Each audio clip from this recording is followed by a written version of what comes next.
Good evening. We're going to go ahead and get started with tonight's City Council study session. We have two items on the agenda, and the first one is an update on the Porter Avenue Corridor project. So, Mr. O'Leary, please take it away. Thank you, Mayor and Council. Appreciate the chance to be here and to talk about something besides COVID-19. Happy St. Patrick's Day from an O'Leary. It's kind of a big day. Yeah, I'm wearing green. It's a big day.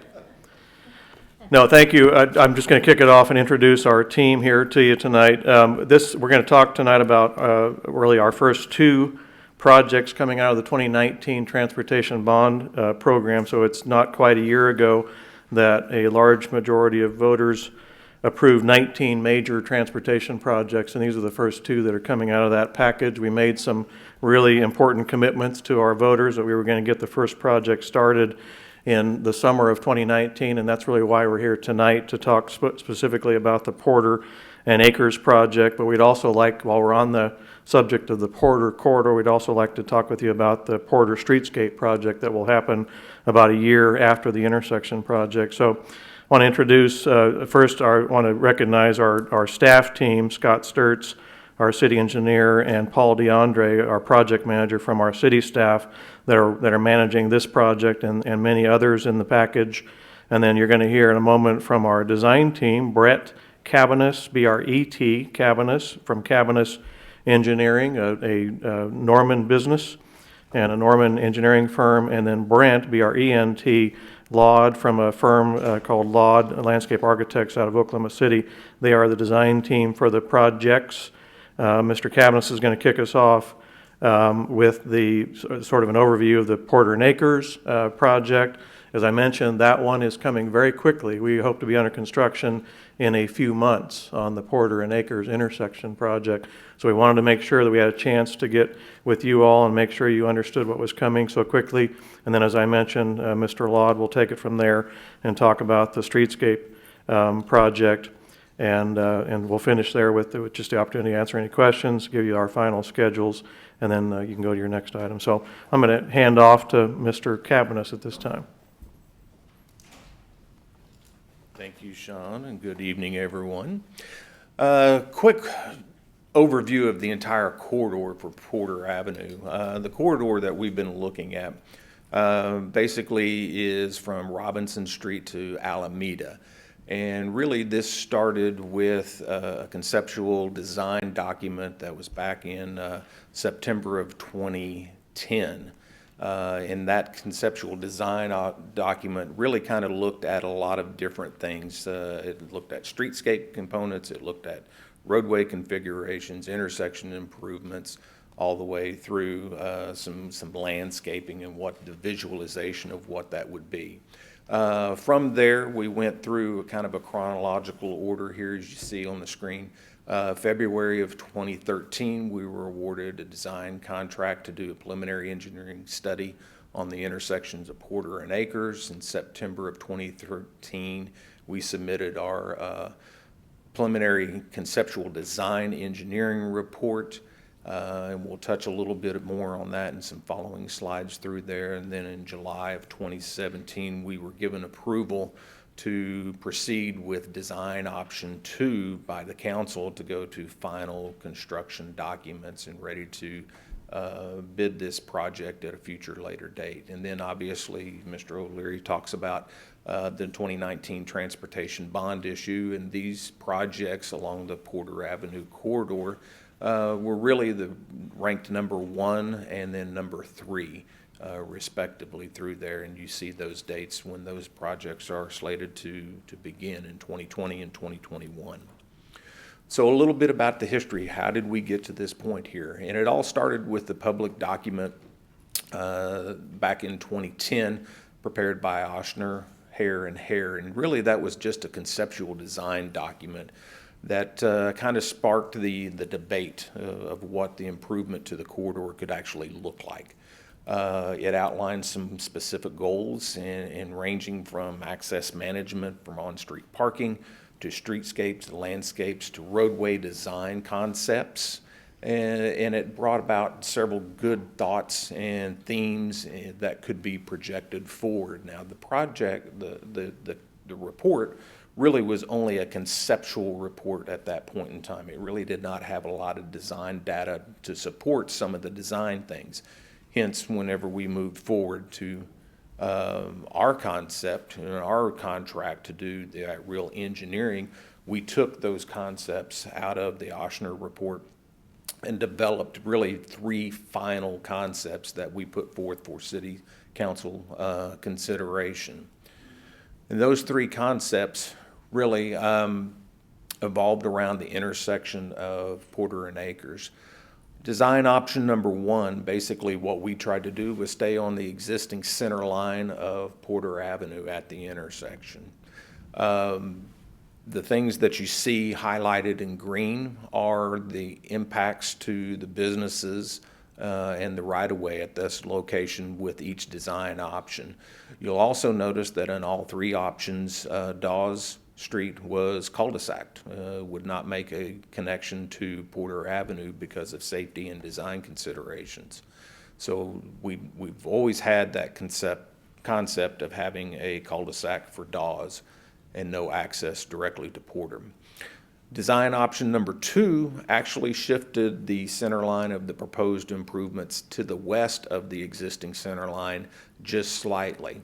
And what that did is that also allowed us to minimize some additional impacts to existing businesses in this area and minimize the amount of right-of-way needed and the relocations needed for utilities. And then the third option was the conceptual design of the roundabout that was put forth in one of the design concepts that the Ochsner report put together.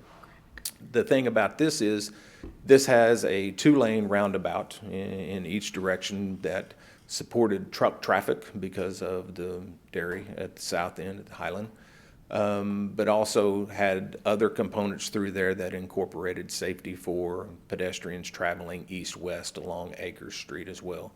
But the thing you really notice about this is the green areas and the impacts to the existing businesses and residential property at that location of the footprint really kind of made this a very difficult concept to put forth.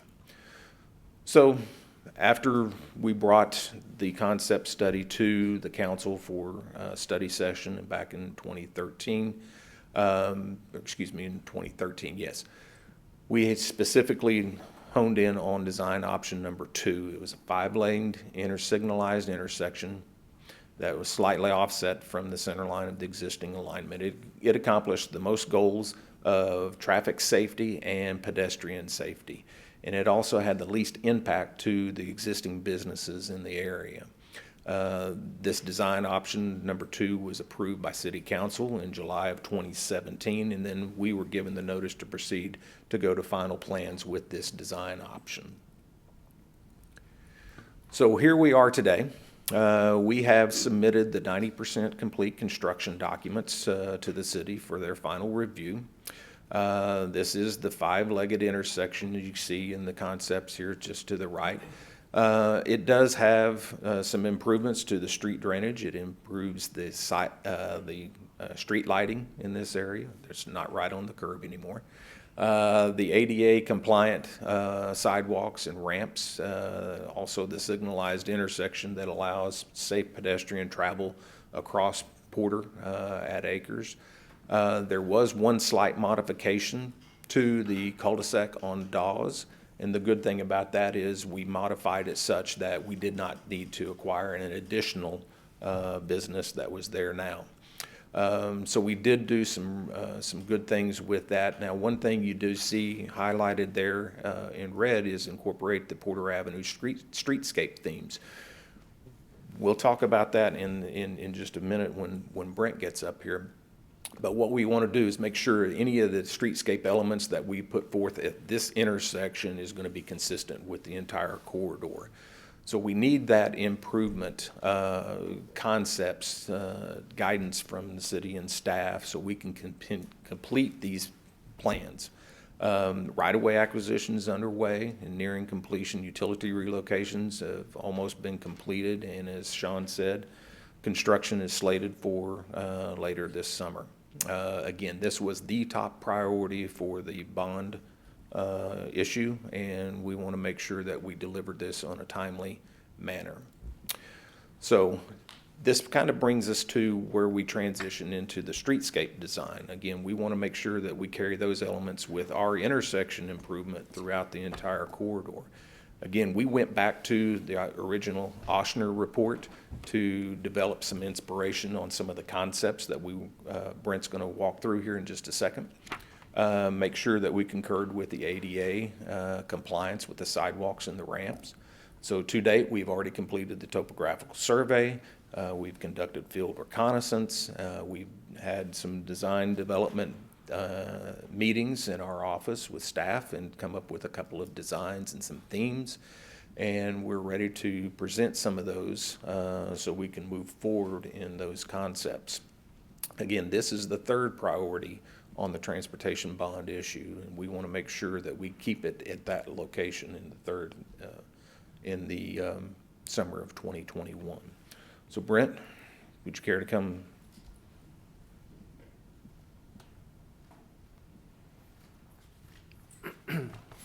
Good evening. My name is Brent Wall. I'm a landscape architect with Lod Studio in Oklahoma City. We've worked really closely with Brett's team and the City of Norman's engineering team to kind of interject the landscape architecture portion of this project. It's a very exciting project for us, and we're really excited to kind of show you what we've been working on. I'm showing you too much room. So this process for us started with, as Brett said, a review of the original design document. There's a lot of things in there that we were able to pull from.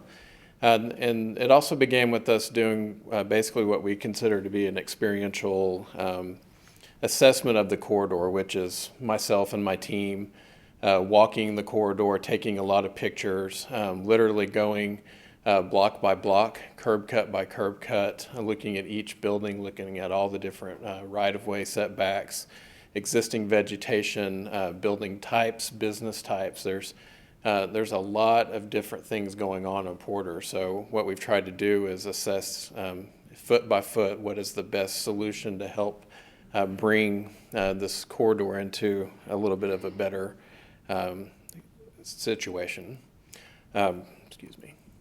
So we went ahead and created a few goals for the project, and we identified bringing the best of Norman to this corridor. And what I mean by that is, you know, those of us who have lived here at times in our youth and visit Norman a lot, the city is known for its trees. You have a really great urban forestry program. So what we mean by that is this really beautiful pedestrian-friendly tree-lined streets that are shaded and really bring that character of Norman, makes Norman different than just about every other city in Oklahoma, really. And then the other idea is a unifying design across the corridor, and we'll touch on that quite a bit, and then also just general improvement of lighting throughout that whole corridor would go a long ways. This thing's a little touchy. We also created a set of priorities, and this really comes into play with the budget. So we've created 3 different categories. We know we need things like, we know we're going to do sidewalks, we know we're going to do striping and signage, we know we're going to have lights and all those things that need to happen. But we also want to have some add-ons to that, so that if we, as budget allows, we can create some more identity and placemaking along the corridor. So that I will touch on those as we come across them. So we're going to start down at Robinson. This image is a little bit dark, but the next one will show you a little bit more. But again, it was really important for us to draw upon that original planning document. That document identified an Art Deco theme for the corridor. Given that there's a few different architectural styles through there, the Art Deco, it was just about as good as anything, and so I think that is a nice thing to play off of. And so what we've done is basically at Robinson created a gateway using really very kind of simple concrete, identifying the roadways with an Art Deco font, and then using some steel work on that radius that has a little bit of an Art Deco pattern, just to identify that you are crossing a threshold off of Robinson and you are coming into the Porter Avenue streetscape.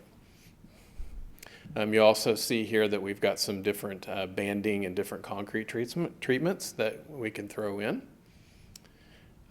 We also really looked hard at all of the intersections. We pulled Johnson out because it is a signalized intersection, so it's meant to carry a lot more pedestrian traffic. It's a safe place to cross down on the north end. So here currently you have some retaining walls that are kind of angled, and then the pedestrian push buttons are a little bit back behind there. So a lot of what we're proposing is just to kind of clean up a lot of this stuff. Again, sort of unify that design so that one side of the street reflects the other side of the street. Paving treatments are in there, crosswalks are in there. And then you also notice in this image that we're showing a bus stop just to the north of Johnson on the west side of Porter. And so introducing an element of transit in. This is a natural place for a stop because you have a nice protected crossing ability to cross in all directions here.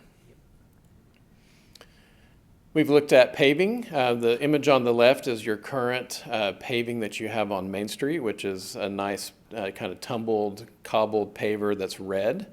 What we would like to do is, as you move around to Porter, the images on the right, we show the three strips. The leftmost is what you have on Main Street. The one in the middle is where we would have Porter and the Main Street patterns start to come together, and then the image on the right would be the paving pattern on Porter. So what we're doing is we're giving Main Street the hierarchy with the colored paving, and then going down to a little bit more of a neutral color on Porter. Additionally, and this is in our budget priorities, we do have the option to have pavers on the intersections and then transition potentially into a stamped concrete pattern. So all of this would be sort of dictated by our budget as we move forward, but the idea is to try to, again, sort of take the best elements of Main Street and wrap them around while giving Porter its own identity. So we're going to do that with color and a couple of different items. Speed checks and trees and contrast. So we know we are going to have improved lighting along the corridor. The idea here is that at every location you have a light, you would simply do sort of a perpendicular band of a paving that's a little bit darker. Main Street has this element, but it's basically just in a concrete joint pattern. So we're kind of pulling that around again into Porter. The other thing this does too is that it's a little bit of a visual cue as you drive. If you see those markers, it kind of gives your brain a little bit of an indicator of how fast you're going. This is especially helpful in areas where we're not going to be able to have trees, so we would still have a little bit of repetition across there. The images on the bottom, we do have some areas where we have a lot of right of way. And then the image on the right, we have some areas where we have very limited right-of-way, and we have some areas where the sidewalk goes right up to the property line. So we've got a lot of different situations that we're trying to accommodate. We are proposing to have, we showed this a little bit earlier, but a bike and bus station right there at Johnson. So this would be a place where you'd have a bike repair station. You could air up your tire if you are using the transit system. A lot of people put their bike on the front, travel, and then pull their bike off. So it's just a node there. Again, at that intersection, we have protected lights there. We have been in contact with Embark, and your new bus route 121 is right there. So this element of transit is really exciting. But having a covered shelter really does help just as an amenity. And you'll notice also here, the back of the bus shelter has a laser cut pattern that picks up that Art Deco theme. So that's one of those upgrades that we could potentially add in just to kind of enforce the aesthetic that we're proposing. And here it is again. We're showing a trash can here. And we feel that it's really important to have really site amenities that are very functional and useful. We are not proposing a lot of benches along the corridor. We found that benches a lot of times don't actually get used that much. They're very expensive. They're hard to maintain. So not saying that you couldn't put a few in if they were requested, but generally right now we don't see a lot of places where we would want to put them where we think they would get a ton of use right now. Corner alignment and radii, this is directly out of our sort of walks through the corridor. A lot of your streets have kind of sort of broadened out over time. So a lot of streets like Hayes, Mosier, and Johnson, a little bit further back from these images, the curb-to-curb width is narrower, but once you hit the intersection, it's kind of gone out a little bit over time. So here we're just suggesting sort of pulling those back in and making all of the curbs across the corridor unified and they're the same. And what that really does is that reduces the distance from curb to curb as you're walking in the street. So that's a direct pedestrian improvement that we would like to see. And some of this stuff should be fairly easy to handle and fairly inexpensive and in line with the things you were going to be doing. So really the biggest challenge on Porter that we see is that you have multiple different setbacks. You have some places that it's pretty easy to get a sidewalk in and trees, and it's a really good situation. You also have other areas where you have businesses that may be set back 20 feet from the curb. You have some that might be 10 feet, and you may have some that are right on the property line. So each one of these situations has to be looked at and evaluated for its own ability to make the best of the situation. And what I mean by that is we know we want to get a continuous sidewalk through there, but we also want to be very sensitive to the business owners and make sure that we're providing access. So we've just kind of started studying this in a lot of different ways. The business that you see on the left has head-in parking, but once we add a sidewalk through there, it gives very little backup space. So in that situation, we have a parallel parking option that would be out in the front. The two businesses on the right, you can see one has head-in parking with quite a bit of backup space, and then the one next to it, really, they park in it now, but it really doesn't probably should not be used for parking now. So here we've provided an option where you would come in and then have angled parking and then exit out the back. A lot of these businesses have parking lots in the back that aren't really utilized, so that could be a solution we could promote parking in the back, but then when you do that, make sure that you're providing a really safe and very obvious pedestrian connection to the street. So again, moving forward, we're obviously going to take input from council, from the city, from business owners, but we definitely want to kind of get the ball rolling on just what kind of challenges we're facing and the kinds of options that we have. Same thing with the curb cuts along the corridor. We have a lot of parking areas that just have really wide entryways. So what we're proposing here is just simply pinching those down so that each one of those is consistent and unified across the corridor. A lot of times they're just bigger than they need to be, and again, that's just keeping the pedestrian out of the vehicular lane as much as we can. So we've started pulling together some renderings. This one in particular kind of has a lot going on with it. Some of your street intersections are not aligned, so that gives us a little bit of a challenge. Here we've got a continental crossing that's on an angle, but it is connecting corner to corner. But we showed a lot of different techniques in here. Some areas we may only be able to do shrubs.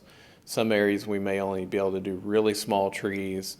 And some areas may not have any trees at all. Some areas will have trees. So it's a little bit of a mixed bag, but we wanted to at least kind of show how that would look if you had these varying ways of handling it. And then over on the right, things like pole banners, advertising city events could be added into that whole package in the future. And then we do have areas where we have limited planting, and so we have some techniques where we have specialized soils that we could bring in that would allow us to have a tree in a narrow area, and those could cohabitate with the sidewalks. And so we are just trying to pull together just a big toolkit to handle just about any situation that comes up.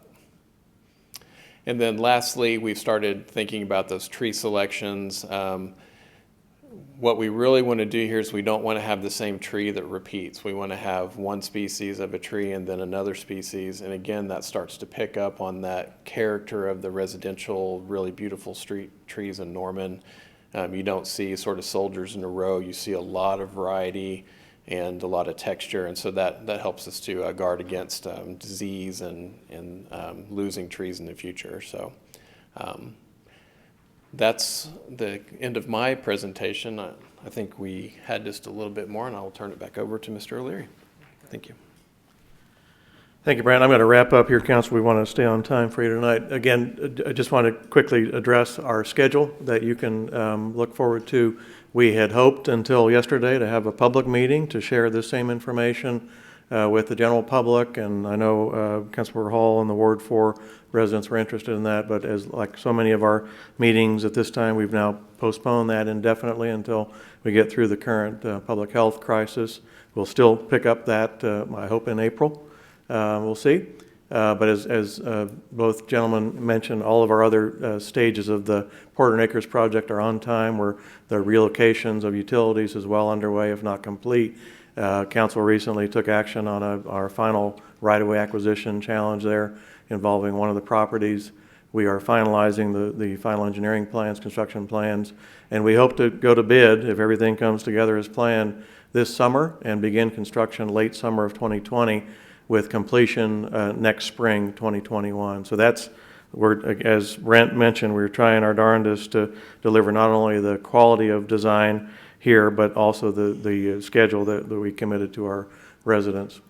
And then kind of as a final reference here, schedule on the Porter Streetscape project, that is a 2021 project, so we're about a year and a half away from final construction. Council will see that a couple more times probably in terms of the design process. We'll have one or two public meetings to gather more input on that. So that's about a year and a half behind the Porter and Acres process, and we need more time to get the final designs put together.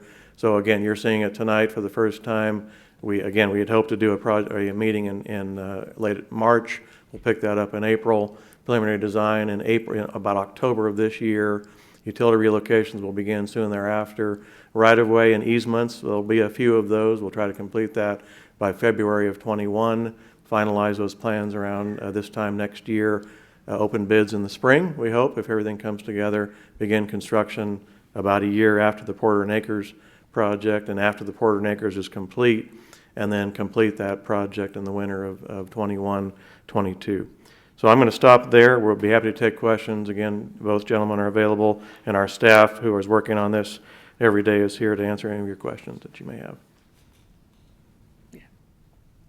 Mr. O'Leary, for clarification for our motoring public, during construction, Porter will remain open to through traffic. Yes, sir. Thank you. I should have mentioned that. That's certainly part of our final design process, but we will never close Porter Avenue. We'll remain open to at least one lane in each direction, working through those final plans. Actually, some of you may not know that a set of design plans developed by Cabanus and Laud would actually have a detailed traffic control plan in it telling the contractor exactly what they're allowed to do and not allowed to do, and they are not allowed to close Porter Avenue.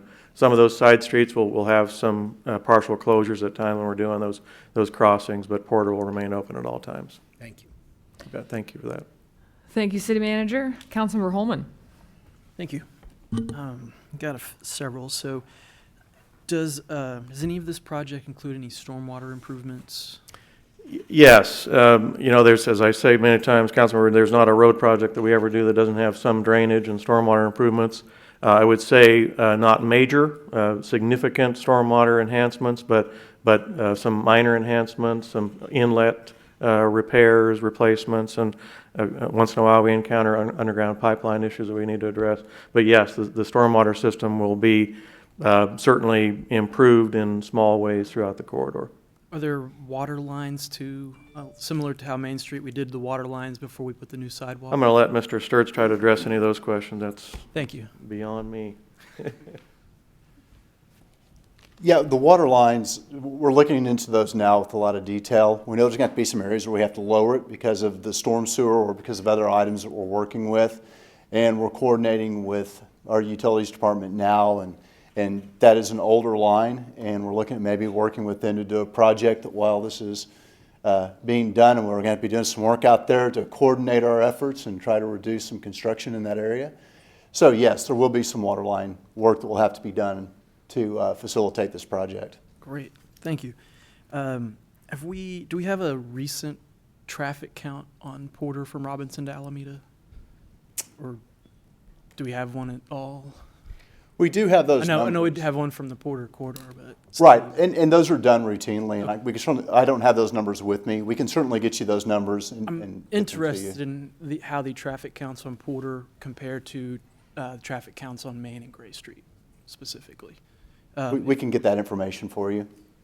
I do have some of that from memory. I was reading through the Porter Corridor study. I'm going to quote some numbers that are getting a little bit dated, but in the Porter Corridor study, the Porter Corridor from Robinson down to Alameda varied from 17,000 cars a day to 21,000 cars a day. I suspect those numbers have bumped up a little bit.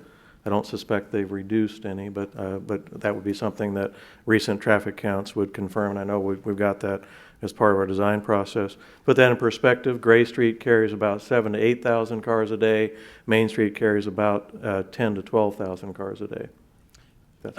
In addition to that, if staff wouldn't mind, could we see I'd like to see the traffic data on Classen from Alameda to Boyd as well. Just kind of interested to see how traffic changes once it goes past Alameda. And I definitely would appreciate just having that information. You bet. Are we replacing all the sidewalks from Robinson to Alameda? Are we ripping them up and putting down new sidewalks? I'm looking to Brett. I think that's a fair statement, but I want to make sure we're not over-promising here. In phase one, the scope of work is to go from Robinson Street to Gray Street. Phase two will pick up at Gray Street through Main Street down to Alameda, but the plan is to put all new sidewalks in that have the same streetscape elements that are consistent throughout the entire corridor from Alameda all the way back up to Robinson Street. So we're not just replacing concrete panels on the existing sidewalks, we're actually going to be taking them out, putting brand new sidewalks down. Yes, sir.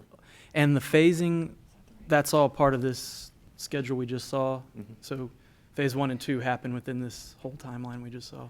Phase one of the streetscape. Phase two is yet to be scheduled. I think I'm a little confused about that then. Phase 1 of the streetscape, what does that Right. mean? Phase one streetscape is from Gray Street north to Robinson Street. Phase two of streetscape is a ladder project that is from Gray Street south to Alameda. I guess this, At a later date. right, that's what I'm, I guess, a little confused about. I didn't understand that that we were breaking this up into 2 phases and that one would be done before the other. There's a lot of consideration put into that, and we looked at that in a lot of different ways. A lot of the concern is really what happens at Main Street and what that will entail. And then there's also a lot of efforts going to be put in at Alameda. That intersection already has a lot of problems of its own, and to try to call that a streetscape really would not be a true streetscape. We need to look at that whole corridor. So really you've got totally different characteristics between those two areas. So we decided to go, back when we were doing this, to do that first section, get that groundwork laid, know exactly where we're going and what we're doing, and then we can move through that second phase. But that, like I said, there's just so much that's happening in that area. You know, we have the Highland Dairy that we have to consider too. So there's just a lot more considerations down south of Gray, really, where we get into all that. So are you saying we've got to go to voters and ask them to fund a second phase of this? Because It's not funded with the current phase. Now, if we can extend it further, we will, if there's funding left. I mean, for over a year, I've been telling people we're going to improve the street from Alameda to Robinson. and that's what they're voting for. That's what I campaigned for. I'm like getting really upset right now about this because I mean this thing's been over a decade, and then we're only gonna do half of it. I mean, what? We got voters to approve this, and we only asked for half of it. I'm like shocked right now. Man. What was the, Your Honor, just for clarification, what was the budget for what we're calling Phase 1 down to gray? You got the budget number up here? Yeah, it's 1.8 million for that phase, and then the part of it's incorporated into the intersection work also. Right. The intersection at Alameda. Oh, the intersection at Acres. Got it. Right. So we had those two projects set apart, and those are, we have everything accounted for in both those projects. In the question that went before the voters, how did we identify the project? This is for my edification in this one. I'd have to go back and look at that in detail again. It's been a while since I've looked at that in detail. But we believe the project that is going forward is in conformity with the question that was posed to the voters. Yes. Okay. Your Honor, I'll go track that down for you. I mean, the main purpose of even putting that project on the ballot was to do the whole corridor. The Porter Corridor study was from Alameda to Robinson. I absolutely would not have supported just putting half of it in front of voters and thinking, and then we're going to have to go and ask them again to fund the other second half of this 10 years from now, maybe? I am very upset. I'm sorry, Scott. I'm not as upset at you personally, but this project is a big deal to me, and it has been for a decade since since I started following the plan when it was developed. I mean, this is kind of just unbelievable to me. I'm sorry. We'll do some more fact checking on that. It's just that south half is in really bad shape. I mean, not ADA compliant, street lights falling over. I mean, it's, anyway. The stamped concrete part, I just want to clarify that would be different than what we have on Main Street, because I know we've had to go back and repaint several. I know that's asphalt too, so differently, but on Campus Corner we did the colored concrete, so it doesn't fade, we don't have to go and redo it. Would that be what we're doing here? We'll look at that, and it'll be based upon cost and how much we can get. We're going to be looking for that bang for the buck. What's our best option? On the Main Street streetscape, we actually came back in. We did do the pavers in that section. It's laid on top of concrete, and then those are put on top. We have seen, on Boyd, on Campus Corner, that area actually is pavers. We've had to do quite a bit of repair on that. We have some areas now that need, that kind of a constant repair effort with that. So we are looking at the differences. We have used the stamped concrete as you go down ASP through that area. So we've had success with both, and we're going to evaluate that as we go through the design process and just decide which aesthetic we think fits better in the corridor, and cost-wise and aesthetic-wise. Okay.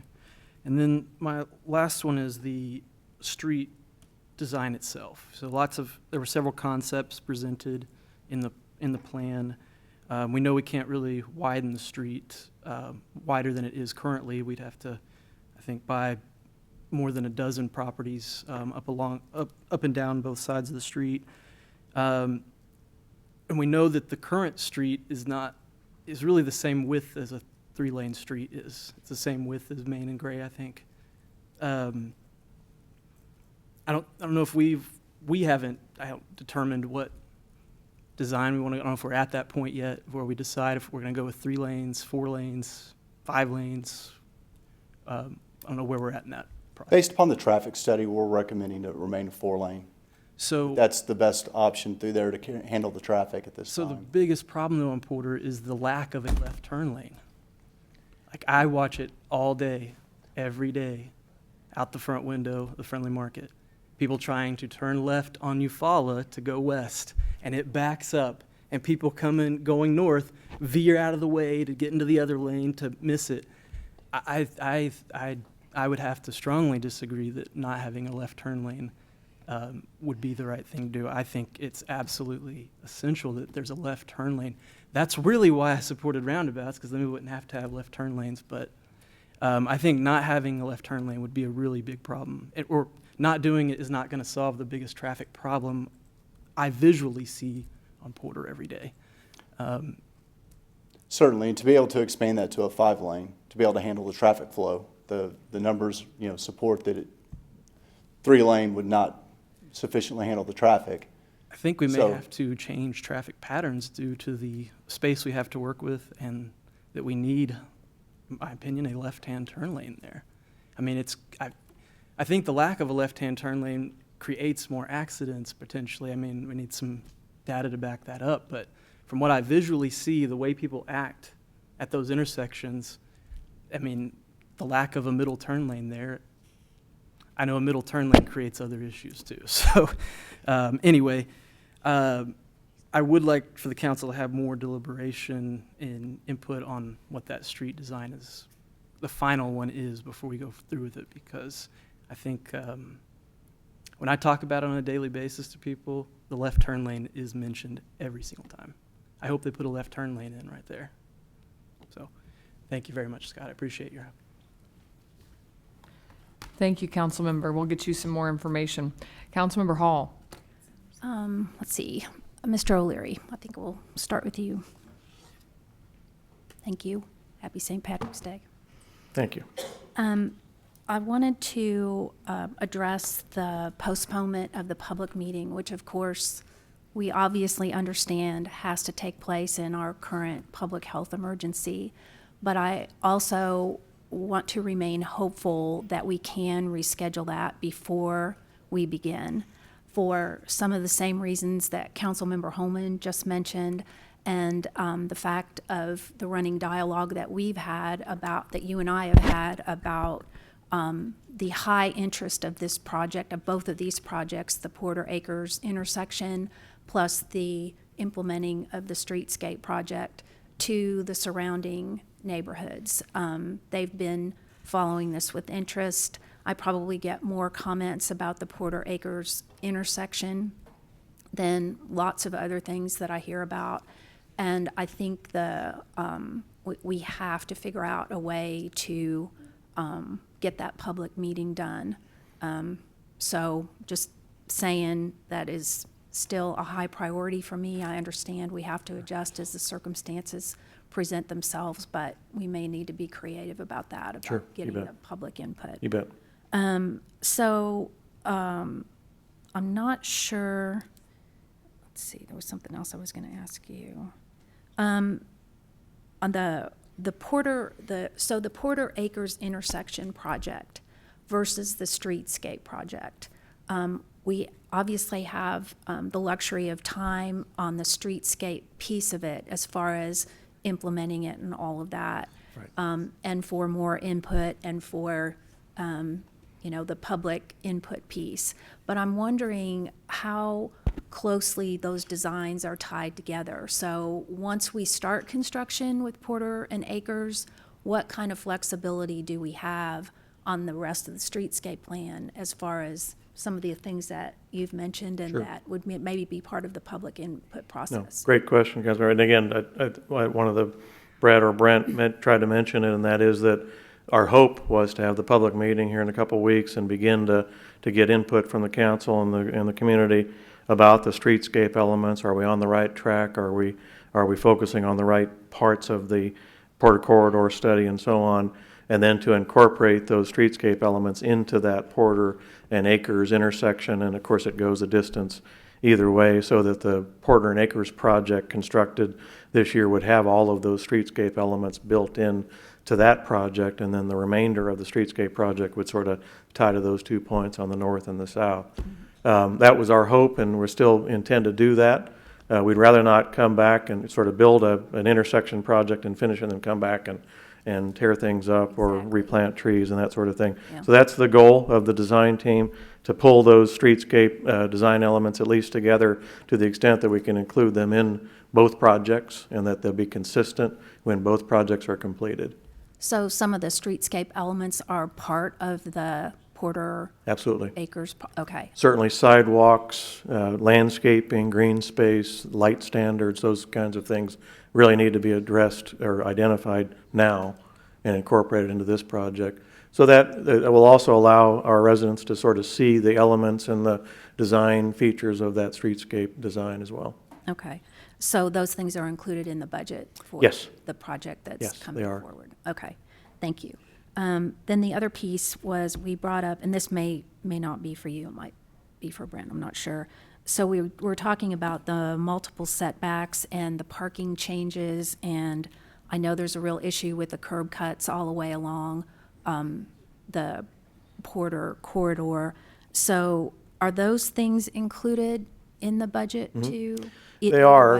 Okay, I think, you know, we certainly put contingency into the project budget estimates on the basis that we knew we were going to have to work with every single property owner. Each case has unique circumstances. We have a lot of sort of the old standard where people have been allowed to park in the right of way and park over the sidewalks, and we need to address that now and keep that from happening. But by doing that, we're going to be taking away some of those numbers of parking spaces that some of the businesses have had, and perhaps reducing them from a head-end parking to a parallel parking, but losing a few spaces in the process. So just like we did on Main Street, just like we did on Lindsay Street, we're going to have to work with every single property owner to address their interests and their needs and still accommodate the needs of the pedestrians and accessibility. which is the perfect segue to what kind of plan do we have in place for working with the business owners and property owners along Porter. I'm sure they're going to be happy to hear that we're not going to be closing the street, but we also know from not too far distant past experience on another main thoroughfare in Norman that we had some challenges along the way. Sure. So I'm interested in knowing what that communication plan looks like, and also just being sensitive to the fact that we're also talking about a major change and reimagining of 29 acres at the end of Porter with the Norman Regional Health System. So the business owners along Porter have a lot of concerns, and I would say some fears in all manner of things of the types of change that are happening. So if you could speak to, you can't take care of all those things, Sure. I understand, but You bet. what are we going to do to, when you talk about going property by property, what are we going to do to help? Sure, no, happy to. And again, change is a journey, and it's difficult, especially when corridors like this, old 50, 60-year-old corridors, and we're making changes. And but literally, and I think staff can speak to more detail if you wish, but we have already begun that process at Porter and Acres. We've been doing that literally for a couple of years, working with every single property owner. We have spent hours and hours with Van's Barbecue. We've spent hours and hours with Don's Lock Shop, and we're still working through those issues with them. And each of those, as Brett Cabanis indicated, we literally redesigned that cul-de-sac at the end of Dawes 7 or 8 times to accommodate Don's Lock Shop and their future needs. So that's an example of what we're talking about. Every property owner along the corridor will be impacted. At the very least, their driveway will be reconstructed. Their parking might be impacted. Their tree that they planted might be impacted. Any number of things. So these designers, as Brent mentioned, will literally work with each of those owners, meet with them as needed. Each one are unique. Each one have unique issues. Some have very little impact. Some have major impacts. Norman Regional is one of many property owners that we're working with and will be working with. But literally, we will sit down, our design teams will sit down with each of them with the concept plans and try to learn from them what their concerns are, what the project impacts will be, and what we can do to find those compromises. Brent showed a couple of examples in his slides tonight about some of those cases that I was mentioning where today they're parking in the right-of-way and blocking the sidewalk. That happened on Lindsay Street as well. We've addressed that, and we've managed to find ways for them to create parking on their private property, which works. Sometimes that's at a loss of spaces, but sometimes we found great alternatives that they can look at around the back of their business that could accommodate some parking. So we tend to get well beyond the street scape itself. We tend to work with each property owner to see what they need to accomplish and where we can help them. In many cases on projects of this scale, we certainly don't have the authority to enter private property and do private improvements, but we can connect them with our contractor, and the contractor can work with them while they're there. And many times there's an economy of scale of pricing, so the concrete's a little cheaper, or the asphalt, whatever it is they're doing, they can buy from that contractor at a little bit lesser rate because the contractor's already there working for the city. So those are the kinds of examples. Again, I think on Lindsay Street, we work with the 97 individual owners. On Main Street, a couple years ago, we worked with, I think, 50 or 60 different property owners. So it's that same model. I think Main Street, actually Lindsay Street is a great success story, but the Main Street project is another great success story where I don't think we had a single dispute that ever came to council on that project. Had some challenging issues on Main Street because there was even less right-of-way to work there with there. We do have a little bit more on Porter. So we'll try to address every concern and again, try to find that compromise in each case where compromise is needed. Well, I know you've already put a lot of work into developing the design for the Porter Acres intersection, and on the plus side, I have heard a lot of positive comments from a lot of the neighbors, particularly around Dawes, that are in full support of the cul-de-sac idea. I think the safety of that intersection is going to be improved dramatically with this design. I also appreciate all the efforts that you've gone through to try to find a happy medium with property owners and still sticking to the most feasible design plan. So I know that's taken an incredible amount of work. I think that's all I have for you. I have a few questions for Brent. Thank you.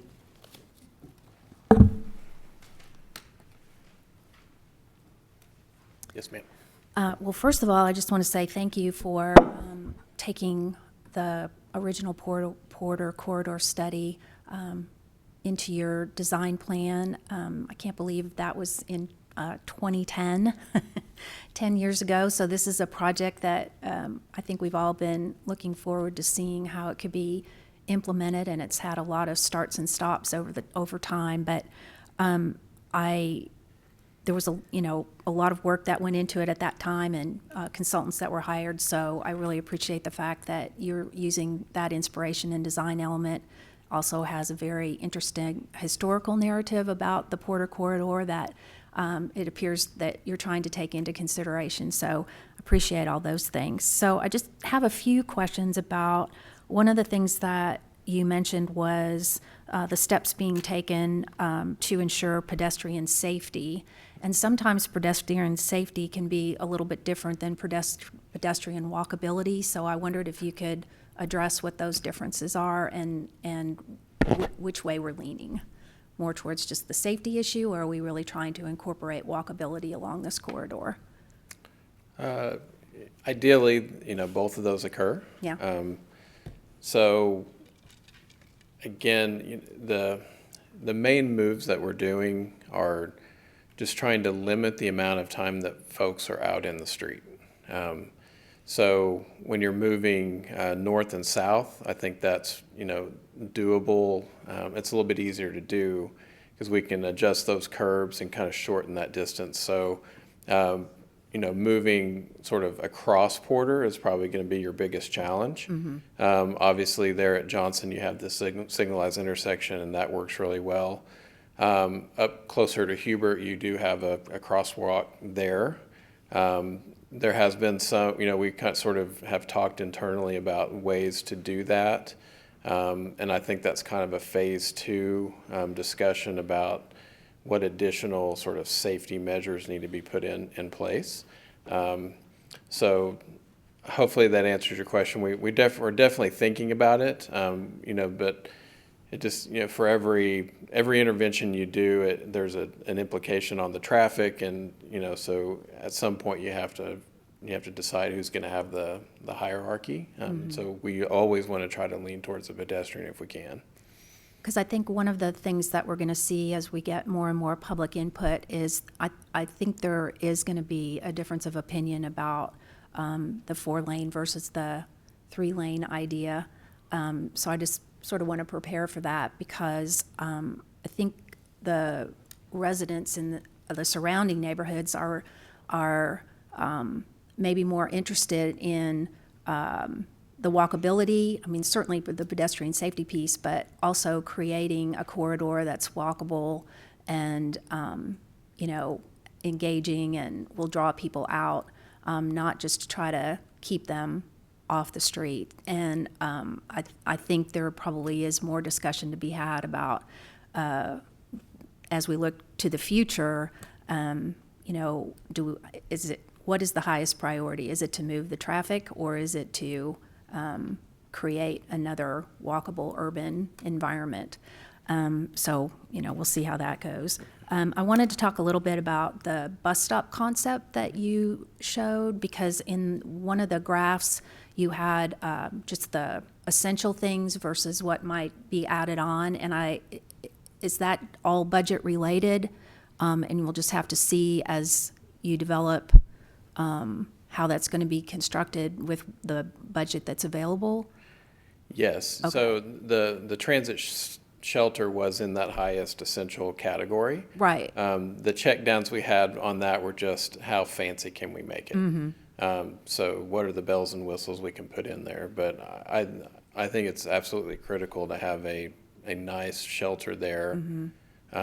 That's protected, from the rain and sun, and is a good place to be, and not, out in the elements. Yeah, that's what I was really trying to get to, because I couldn't tell from the chart versus the illustration if the essential one was just a bus stop with possibly a bench or something, or was the essential one actually covered? Because I think a covered shelter bus stop I would put that in the essential category, and I'm just wondering if the budget's going to allow that. Yeah, that was the idea. Okay. That's the idea. And Okay. the shelter that we've shown there, is also, it can get longer, or it's a very flexible shelter, so it is covered, but then you could maybe make it a little bit bigger. You could add on to it in the future if you needed to. So I think that transit element is very crucial. And so, yeah, a covered shelter was part of that. Okay, Yeah. so that's not going to be something that we have to come back and say, oh, we just can't do that.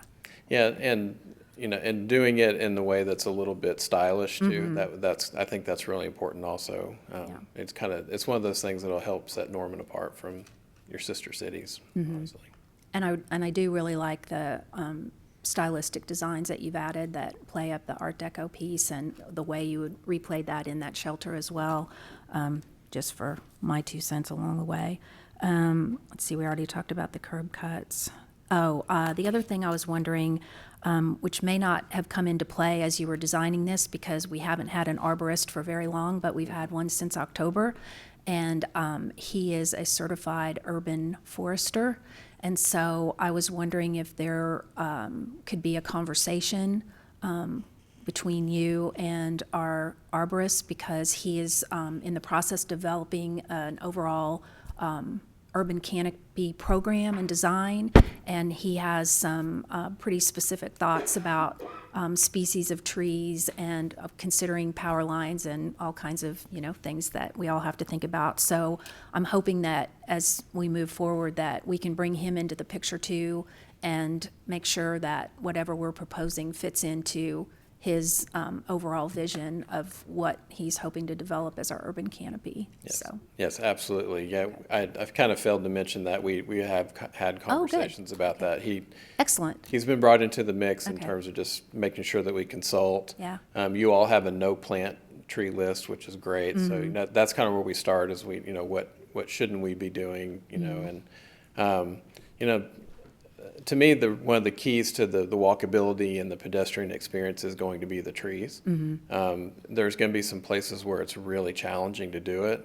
So it makes the places where you do it even more important. And so we really want to make sure we get the right trees, and we'll absolutely talk that through with him. Okay, great, thank you. You're welcome. I think that's it. Overall, I think you've really, hit some of the high marks on the streetscape design as how it was originally conceptualized, and I think this could be such an exciting project for Norman, especially when we consider what we're going to be doing in reimagining the Porter campus, which is going to have to fit in.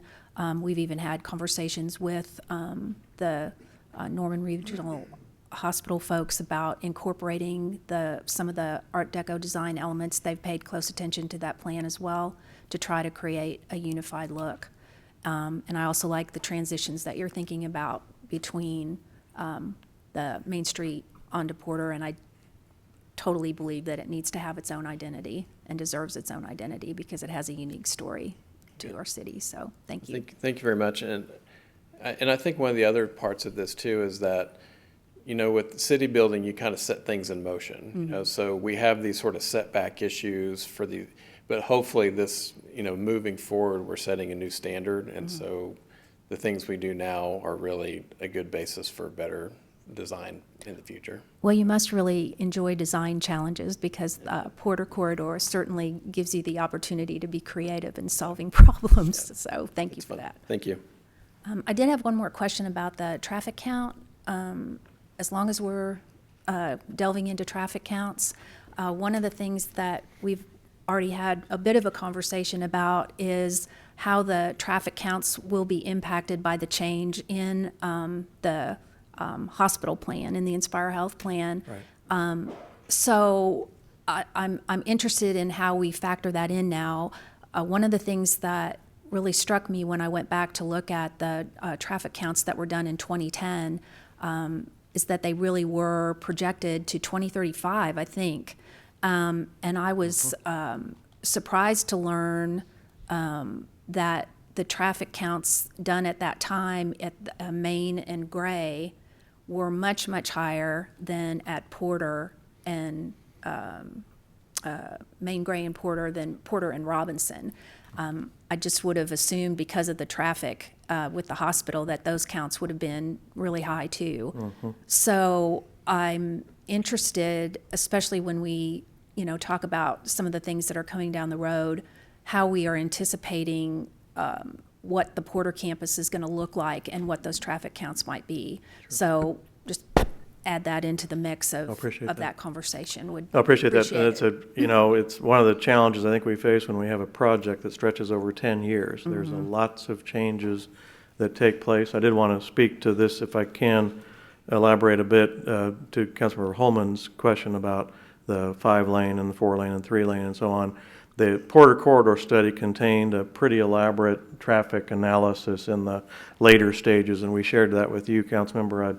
I'll first thing in the morning, I'll send it over to the rest of the council. But the conclusion was that there was too much traffic to reduce to less than 4 lanes. We have 4 too narrow lanes. They're 9 feet wide. They should be 12. And we feel that when you're driving it. So it concluded that we could not go to 3 and still maintain 21,000 cars a day or the projected 2035 numbers, but we could go to 5 lanes. But if we go to 5 lanes, we have to buy all the properties and really disrupt the corridor. So the council didn't want to do that. And that's really why I think the project was put on the back burner and that we narrowed it down to Porter and Acres. I think that's what happened. It was actually Councilmember Dillingham who brought that project forward to address exactly what Councilmember Holman has said, and that is to fix that intersection, make it safer, add a left turn lane, which we're doing with that project, and try to address that. Little did we know at that time that we were going to be building a central library and attracting another several hundred or thousand cars a day through the intersection. So what we might lose with the hospital, we might gain with the library. And what we might gain with the library, we might lose with the Gray Street two-way conversion. So my point is that you're exactly right. We do need to update those traffic counts and look at that. But I think that's exactly why the Porter Streetscape project in the 2019 bond program was not a Porter widening project or a Porter Street reconstruction project, and that is that we still don't know what Porter is going to be when it grows up. The last thing I'll mention, and the real caveat back in 2010, was that we were still talking about James Garner Avenue. And the conclusion was that Porter Corridor, Porter Avenue, is the only north-south road in that portion of Norman, this portion of Norman, that can actually carry large volumes of traffic. And until there's an alternative to that north-south roadway option, 12th Street East wasn't a good alternative. We did that analysis. Flood Street West wasn't a good alternative, but James Garner was a great alternative, and one that we believe will draw traffic off of Porter and onto James Garner. And when we get that project built in a couple of 3 years, it's real possible that Porter Avenue could be carrying 12,000 cars a day or 13,000 cars a day. And at that point, we can begin talking about perhaps a 3-lane corridor again. But until we match that traffic volume with the lanes of capacity, it's really difficult to change from what we have today. That's kind of the summary of what we learned in 2010 and why these projects have evolved the way they have. I do think it's been 10 years, so there's been a lot of change in the last 10 years and a lot of things unanticipated. I just think about that whole area of town, and like you mentioned, we have a brand new location for our library. We have a dramatic relocation of our community hospital. We have a Center City form-based code that's been implemented since then, and a whole shift in what we're hoping to stay true to in core Norman of an urban walkable environment. So I think we have an opportunity, since we've had to wait this long, we have an opportunity to take a breath and take a look at these things and make sure we're still moving in the direction that we want to be going. So I appreciate all the work that's gone into it thus far and look forward to the conversation. Thank you. Thank you, Councilmember. Are there any other questions or comments regarding this update? All right, Councilmember Holman. Thank you. I appreciate the information, Sean and Scott. I would just note that Porter was once a federal highway, and I would argue that maybe it had more cars on it before, and it's been reducing over the years. But I think sometimes communities have to make a choice of, do we want to do what's best for cars and speed and traffic congestion, or do we want to do what's best for the neighborhoods, pedestrians, and walkability? And I know that the current traffic exists the way it does, but we have the ability to change how that traffic moves, and we can do, in my opinion, move it how we want. I agree completely. James Garner was a very prominent project that we've talked about over the years that would be vital to Porter being able to transform that way. I agree. And so I know there's definitely opportunity to change that, but a lot has gone on in 10 years, and a lot has changed in the downtown area, as Councilmember Hall has mentioned. So Move on to item number 2, which is continued discussion regarding the bond project. As you can see in front of you, you have some draft ordinance language based on previous feedback. I go ahead and let's go through it while we're all here. We just got this afternoon, so we've provided it to you, and as per the direction last week, we've moved forward as if we're going to have a June 30th election, knowing that discussions are ongoing. If we do move forward in that direction, this ordinance would be on your agenda for first reading next Tuesday. Second reading would be April 14th. So you can see in the title of the ordinance, we're asking for bonds in the amount of $91.3 million for the purpose of improving, renovating, acquiring, and equipping parks, recreational, and community facilities and related public art installations. And then in B, we're asking for $27.2 million for municipal services facilities. Those are further described in the ordinance. It's being called or authorized under the section of the Constitution for public utilities, and as we discussed over the last 3 weeks, that's been defined pretty broadly by the courts, so we feel like all of these facilities would qualify under that section. It is broken into 2 propositions. One, as we talked about, the parks, recreational, and community facilities bond projects, and then the municipal facility bond projects. And those projects are outlined in the ordinance. As you all know, we're limited in how long the actual ballot language can be, so we always include the details that we can include in the ballot language in the ordinance. In proposition number 1 on page 4, we've described all of the projects and how we would use those proceeds. In both of these propositions, although we're only required to identify where we'll spend at least 70% of the proceeds, as is Norman's practice, we've identified 100%.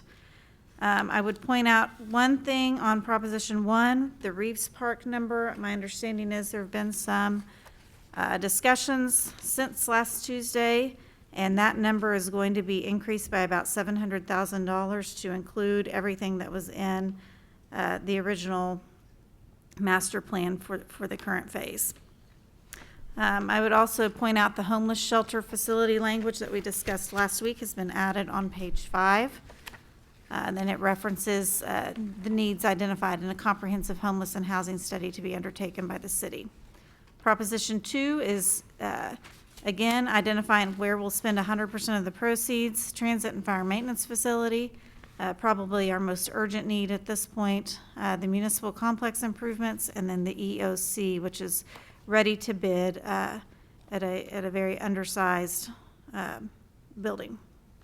So with that, I'm happy to take any questions. This has been written per the feedback last week. And so if there's anything we need to tweak or change, we can do that before Tuesday.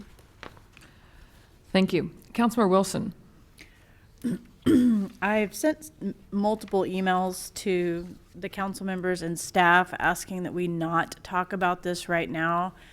We are in a fast changing environment where people may lose their homes, their jobs, their livelihoods, and I think it's, and no offense to you, Catherine, personally, but I think this is kind of gross to have this discussion tonight, and I don't really want to participate. I realize that municipalities need to function. These are mostly nice to haves and not need to haves, and I think we need to really buckle down and understand what's going on in our global pandemic situation. So I don't want to be having this discussion. God does not want to be having these discussions right now. So we need to actually take a step back from this, in my opinion. Thank you, Councilmember. Councilmember Holman.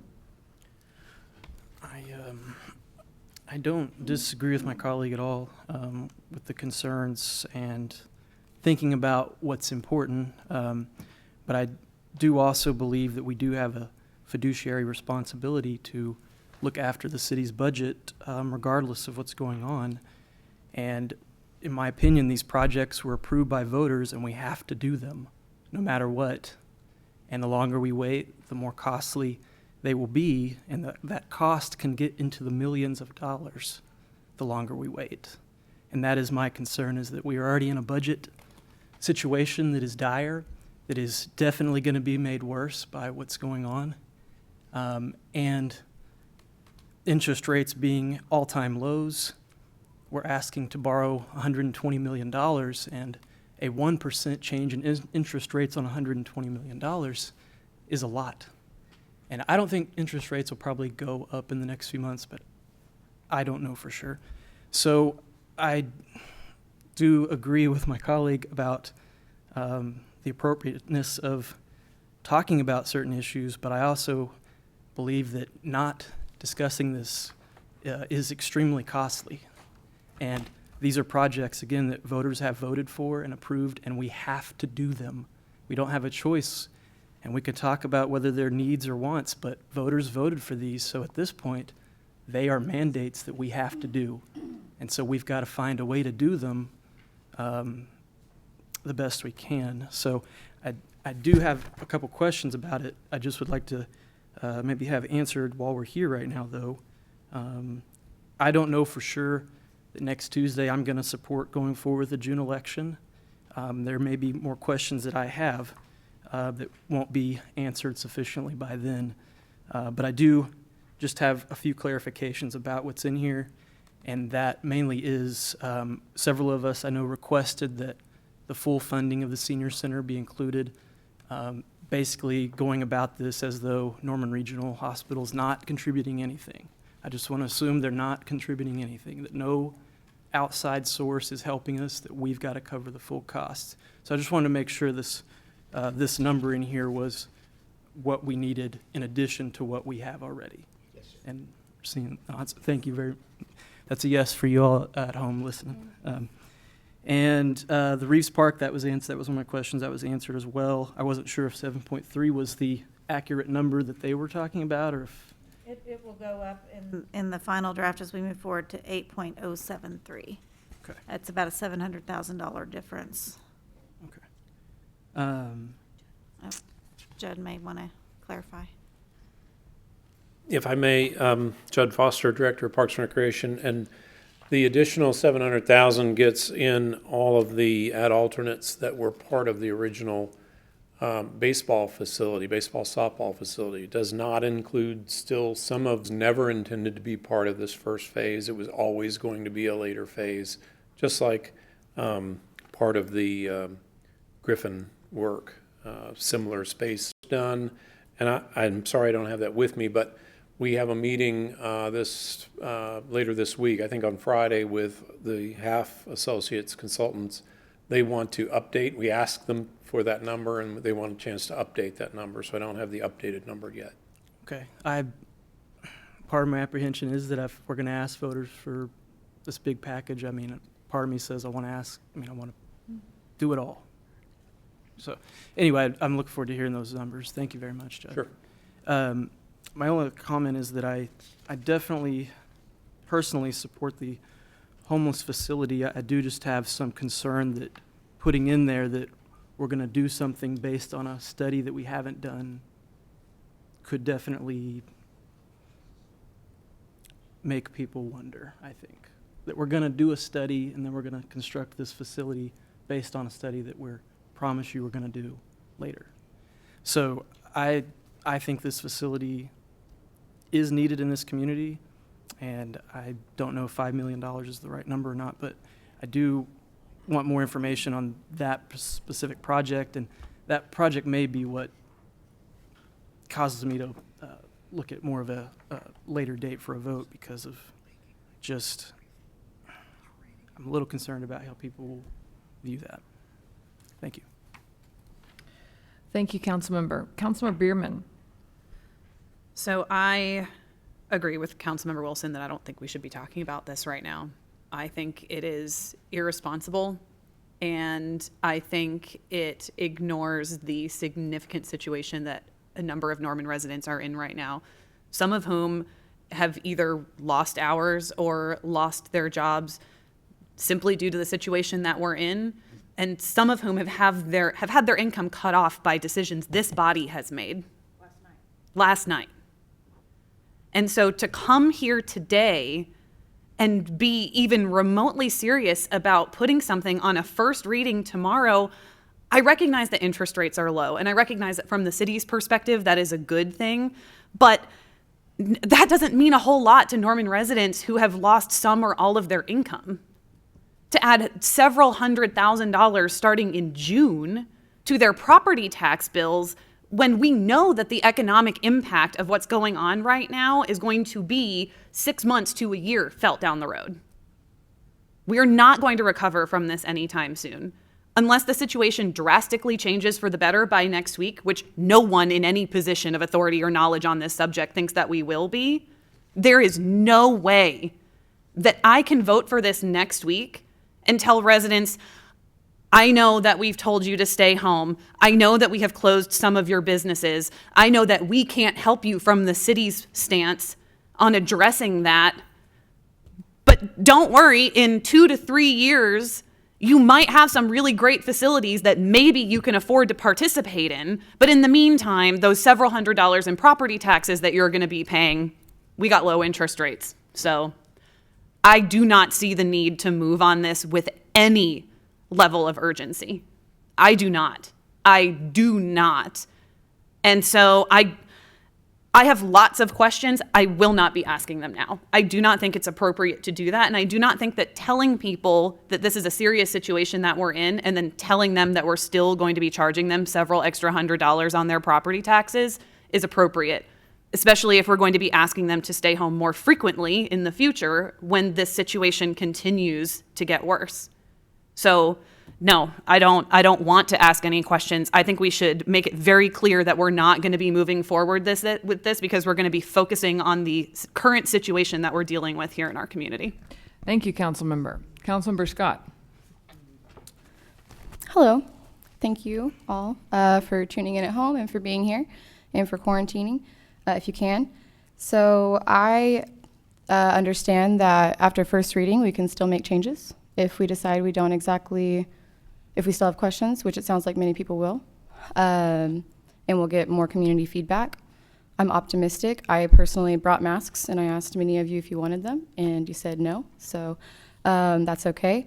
But it's for, protections, like things that we're very passionate about. That's why, we made the calls that we did, was to mitigate the spread of the virus.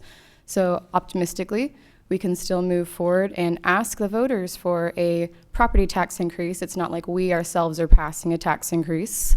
We are asking the voters to approve it, and they deserve the opportunity to vote themselves because these are projects that everybody cares about.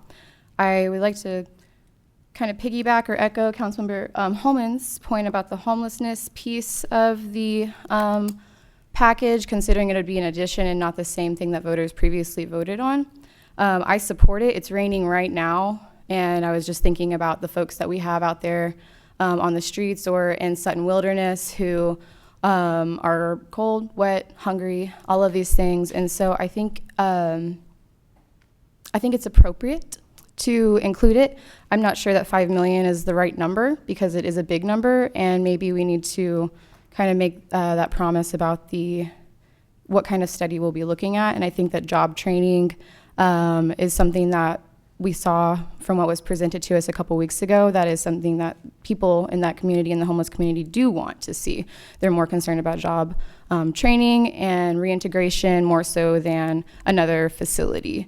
So I think that's a discussion we can keep having. And I know that myself and Councilmember Carter, who is not here tonight due to his own self-quarantining, that we're ready to move forward and put this to the vote of the people and allow them to let their voices be heard, not only here in our chambers, but also at the ballot, possibly in June, maybe in August. But I do think that timing is of the essence.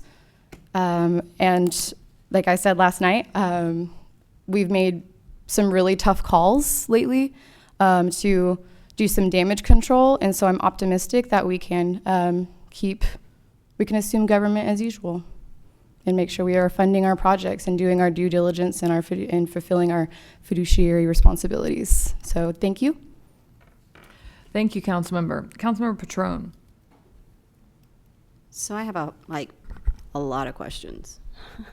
I don't know how long we're going to be here tonight, so. Okay. Well, I first start off by saying that, having not reviewed this document, I don't know kind of exactly where to begin since we just got it, but I guess we'll begin with, before we get into some nitty-gritty, I want to say thank you for having sent me the budgets. So that gives me a kind of place to start, but I'm going to ask city legal first some questions. Okay. The last meeting went kind of fast on some of the questions that I'd sent. So the land we own rule with the 50+1 votes, can you explain that again, please? Yeah, there's 3 different provisions under the Oklahoma Constitution under which you can authorize bonds. One has to be a public utility, just a standard majority. In that case, it would have to be on land we own.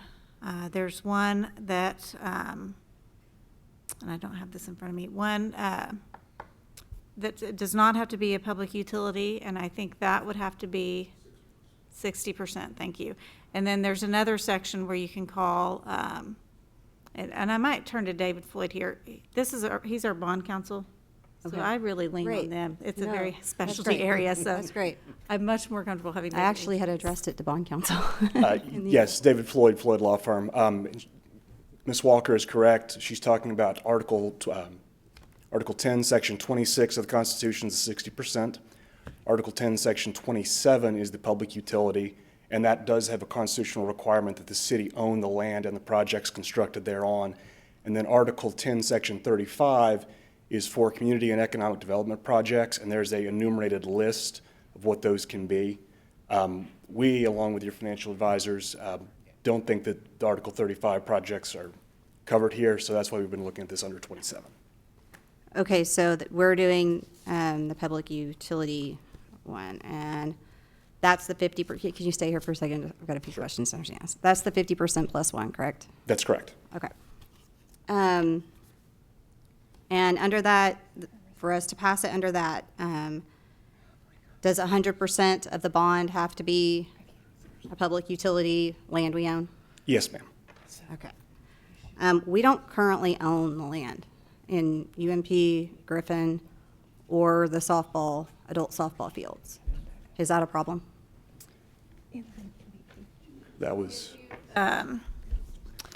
part of the Reeves Park. Or the senior center, actually, unless it goes to Reeves. Well, I'm going to talk about that. Well, yeah, obviously, these all contemplate us owning the land. So we have an agreement for the land in UNP, subject to the final determination of the referendum petition.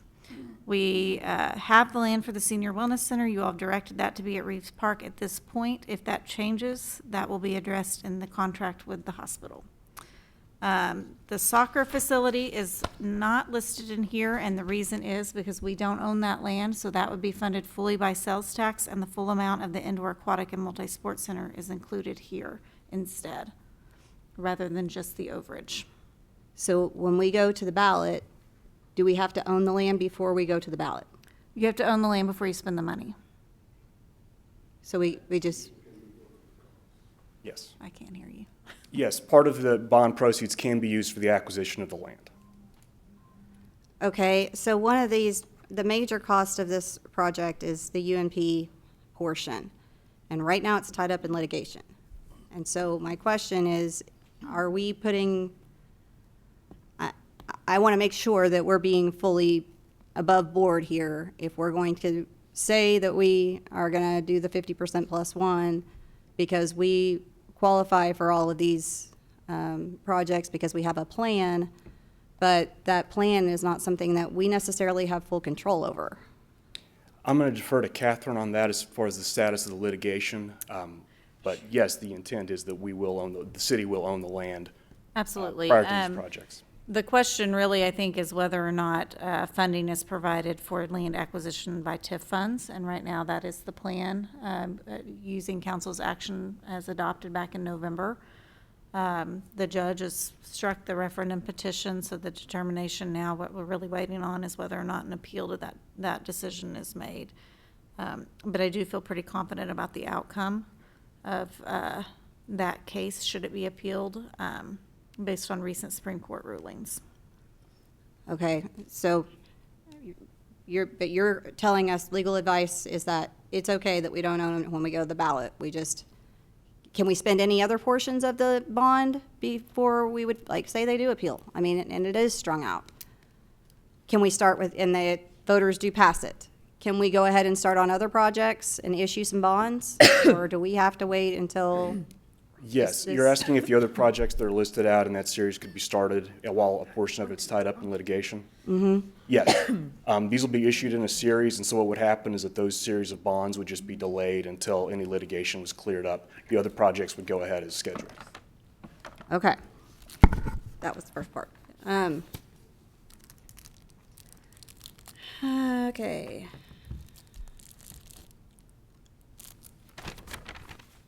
Sorry, I got a lot going on here. I think maybe this goes back to Catherine, but if you'll hang around, I'm not sure. Okay, so you sent us a memo about the 323 hearing between the friendly suit for a deck action on Mr. Sherman versus City of Norman. And in that, can you state for the record what's going on with that? Sure, that's unrelated to these bonds. That's related to the 2008 bonds that were approved by the voters for the municipal complex renovations. A portion of those bonds, I believe it was about $1.1 million based on the preliminary budget, were going to be spent on renovating a portion of the old library once it was vacated for a senior citizen center. When Norman Forward came forward in 2015, the senior project was added to Norman Forward, and feedback over the last 5 years has consistently indicated that the senior group does not want to be located in the old library. They wanted a freestanding facility, a new facility, and a facility that ultimately is not located on this campus. And so because of that, we've asked, we had a declaratory judgment action filed to find out if the court would approve us using the full bond amount approved in 2008 for the municipal complex renovations. It does not in any way change the Norman Forward authorization for the Senior Wellness Center. It does not in any way change the budget that we've been able to cobble together in Norman Forward for the Senior Wellness Center. The plan is to go full steam ahead with the senior center, whether it be at Reeves Park, the Porter campus location, and to use the funds we have now, and if this goes forward, the funds that are in this ordinance here tonight, to construct a new standalone senior wellness center. Okay. And how much was that bond, the 2008 bond? We want The total amount was 11.2 million. Okay. And 1.1 of that was for a senior center. Okay, and you said that that bond doesn't bear any relationship to this. Correct. Correct. The plan, since Norman Forward was adopted, and we went through a number of meetings and study sessions and public hearings, the plan, since those decisions were made, were to move forward with a freestanding standalone project outside of this complex. Right, it doesn't have anything to do with this with respect to the senior center, but what about the municipal complex?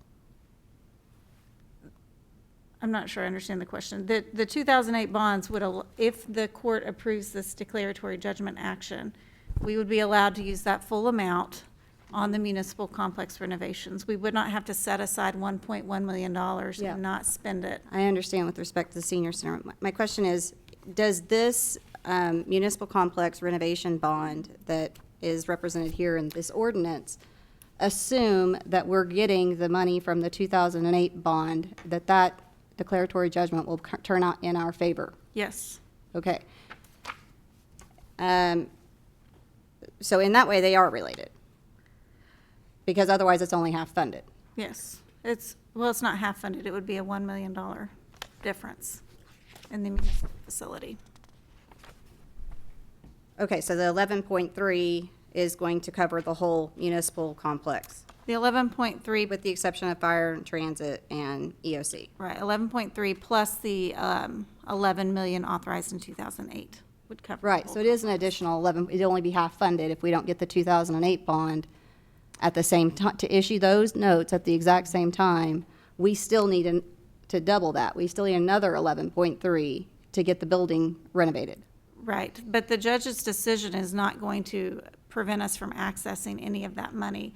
If the judge were to decide on the 2008 bond that we could not use $1.1 million of that for anything but the senior center on this complex, then we would still have $10 million to spend on this complex, plus, once this goes forward, the $11 million included in this ordinance.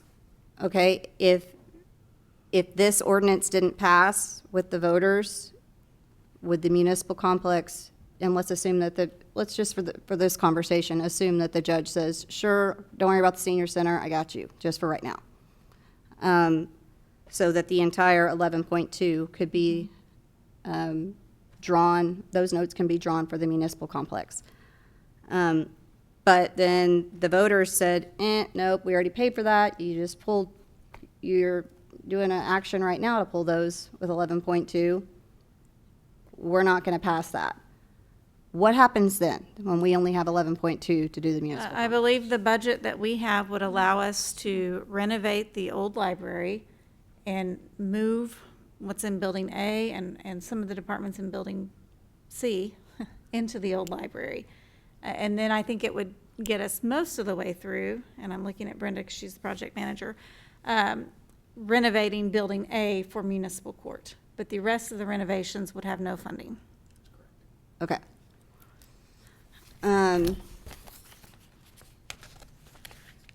But as of right now, the budgets that are in this ordinance assume that 11.2 is covered That's correct. from the 2008 bond. That's correct. Okay. So I recently glanced through the brief. I didn't read it in any great detail, but that was our answer, and a couple of things kind of stood out to me, and I wondered if you could speak to those. For one, it doesn't at all speak to that it doesn't cover the municipal. It kind of just says that we're going to use it for a municipal complex and that there's no other bond out here that is the master plan for the municipal complex. In other words, this is only half of it.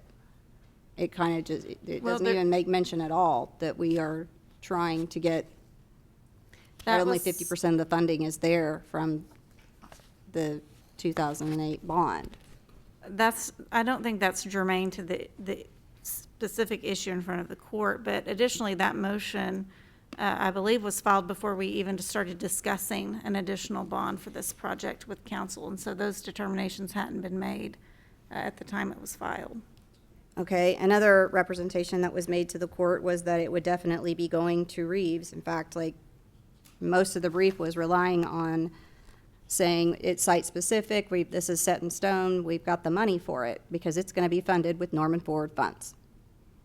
Correct. The resolution of record that council has adopted would put that facility at Reeves. I think the key issue for the court is that it has another identified location. So if we substituted that with a resolution supporting that it go to the Porter campus, we had a contract, I think it would be the same issue before the court. The idea Okay. is we're providing for this center at another location and with other funding. But with the facility that the seniors are envisioning, is it fully funded through Norman Forward? Some phases are funded. You have to think about what fully funded is when the original budget was just $1.1 million. I mean, the project has grown exponentially and gone from a portion of the old library to its own facility with many more amenities that were discussed back in 2008. I don't disagree with you. I just feel like that it's the way that it was represented in there, and I would encourage you to go back and look at it because a lot has changed since then. And if the judge wanted to understand of what's happening in the conversations up here, it's not at all representative of what we envision for the senior center. Is it even going at Reeves? There's a chance it's going to the Norman Regional Hospital campus. I mean, I would really encourage you to go back and. Well, the only information we can provide to the court is the information that we had at the time, which was a resolution identifying Reeves Park as the location, the $7 million funding that had been identified for the senior center at that time, and the plan that was before the council at that time. Nothing's changed officially yet. Except for that we do know that 7.6 is not enough money to accomplish what we want to accomplish for that senior center, and there's 1.1 that is in that 2008 bond that if the judge understood, hey, we have another funding mechanism that we're trying to get to cover here, not only for the municipal complex, because that's a problem too, but also for the senior center. Because the 1.1 wouldn't, if it doesn't pass, then yeah, the seniors want their 1.1. The problem with that is the Attorney General has to approve any bond issuance, and the Attorney General has said, it's been probably 3 years ago, that those funds, that $1.1 million, cannot be spent on a senior center anywhere else but in this complex, and even specifically in the renovation of a building, because that's the way the bond language was written back then in 2008. And so that's already off the table for this new facility at Reeves Park, at the Porter campus, wherever it may be. When it left this facility and left a building renovation, we were no longer allowed to use that money.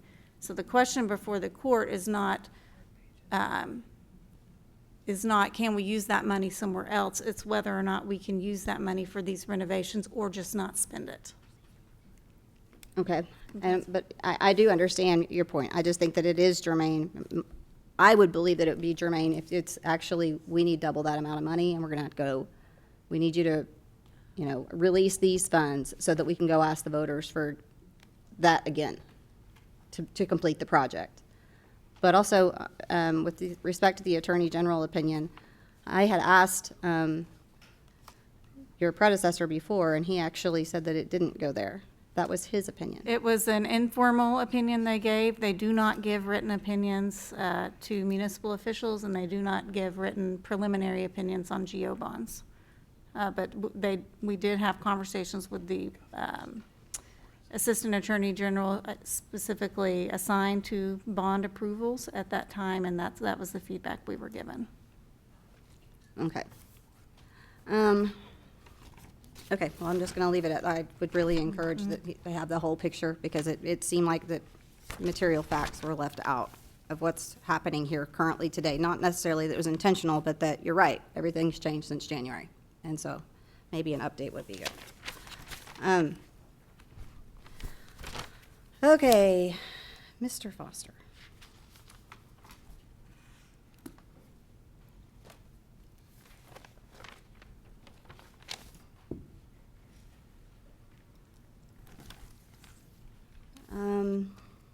So I've been speaking with some of the constituent groups. They've been reaching out about, to start with, the baseball, softball at Reeves. And I'm a little bit confused as to whether, and I appreciate the budgets, by the way. I guess I would start with who provided the budget? Half and Associates is the landscape architecture firm that is the lead consultant on the design team. Okay, and the half determine the itemized costs there? Yes, and with help from Flintco now, who is the construction manager. Together, they've worked through the line item budgets. Okay, and do you know if any of those budgets were reliant upon the 2017 estimates? The 2017 estimates for the Reeves Park project, for the baseball, softball complex. When I speak of Reeves Park, I'm really meaning the baseball, softball. I think I'm not sure I understand your question, but I'll try to answer it by saying I think they started with that and were updated based on a time value of money. Okay, so they took the 2017 numbers and basically made them in today's dollars. Yes, ma'am. Okay. So there's been talk even here tonight, but about other parts of the master plan. But for right now, and I'm going to get to that in a minute, but for right now, it was noticeable, and I think you've probably read the correspondence back and forth between Marion Hutchison and myself, and I think you supplied to council as well. Why were there no scoreboards that were given to the kids? I'm sorry, where were what? Why are scoreboards not in the budget? Because we were planning on including those as sponsored items that would be sponsored and given to us for free. Okay. Much like the senior center, I agree with my colleague, Councilmember Holman, down there about, I don't want to feel like that we're going to get, if we're taking this to the voters for what was supposed to be first-class facilities in all of these, I don't want to be reliant on charity that we don't know, especially in today's economy and what's happening with businesses. I don't even think that that's realistic to expect anybody is going to be giving us anything. So I definitely want to take a look at at several items. One would be, so it has no scoreboards. We need 14 scoreboards for 14 fields. We need 4 new sets of bleachers per field. The bleachers that we are depending on right now in the budget that are supposed to be 5 years old, we can reuse them. They're not in good shape. I mean, there's many images that were sent over of them being in pretty I saw those bad images, shape. and the images you saw are not the right bleachers. We have bleachers that are in excellent condition. Okay. If you want us to include additional costs for bleachers, for new bleachers, that's fine. But we do have bleachers that are in excellent condition. And the ones that you saw that are dented and have boards in them are not the ones we would intend to use. Okay, well, even still, there's only one, like, 2 bleachers for each field, when that's not realistic of how many people show up for a baseball game. Just parents alone would fill more than one set of bleachers on site. And I can tell that I'm frustrating you, and I don't Well, intend to be. It's just that's that fine. I want my kid to come back and play softball here, too. I mean, I don't know if people realize, but our baseball and softball players don't even play for the city of Norman anymore. I understand. We have large sets of bleachers that we think are going to accommodate the number of fans that we have. So, I mean, we can always revisit that. Thank you. The 7 and 8U pitching bullpens, Those were added 7 and into the 8U cost estimates, yes. on the 7 and 8U fields? I believe so. Okay, it wasn't itemized. 7 and 8U batting cages, 7 and 8U base running paths. Instead, they're just given grass or whatever. There's several different, issues with some of it that Sure. I really would hope that, I mean, if your kid is one that draws a short straw and they're just, that's what it feels like with baseball, softball right now. That if they're lucky enough to be interested in soccer or swimming or basketball, then we've got awesome plans. But if you're the short straw for baseball or softball, then, we're cutting costs everywhere. So I don't think that's a fair characterization, Councilmember. Like, for example, the base pass, eliminating the base pass was a request of the ad hoc group, which are baseball people. And we could do it, we could build it either way, but that's what they wanted us to build.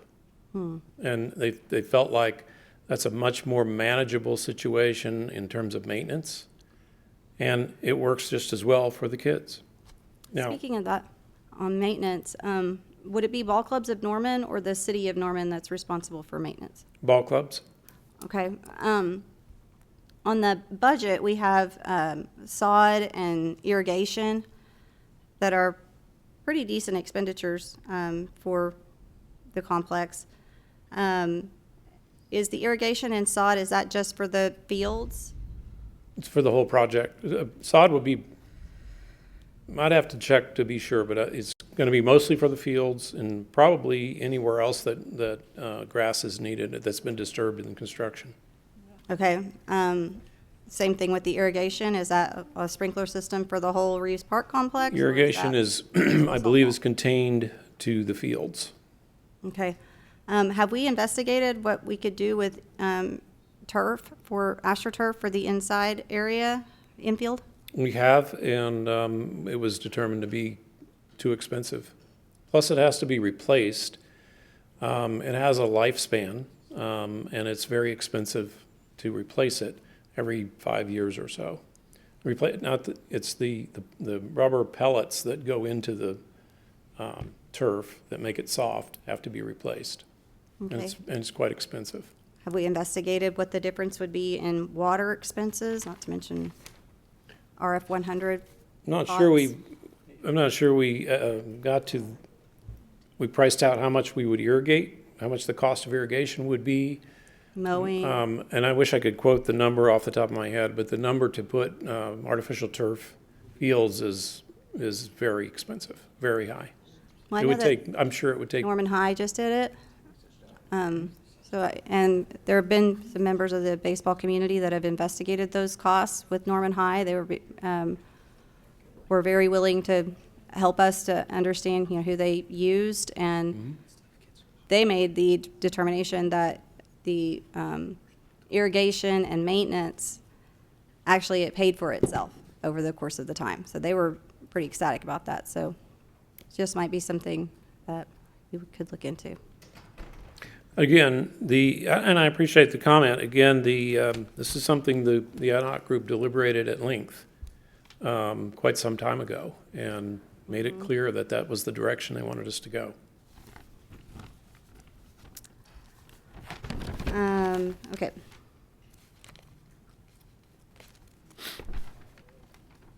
I think that's it for right now, for you. Anthony? Oh, one other thing, Judd, is that the images that you sent us, you don't need to come up, I'm just gonna let you know. the images that you sent us, they did include the splash pad and I mean, they're in there, just so you know. I do understand that, ma'am. The rendering you got should have highlighted an area around, basically to the north and east of the new entry road and parking. And they should be a brighter color than the splash pad and the festival area, if you will, to the west of the road. They should be kind of a duller, more of a dull color on them rendering.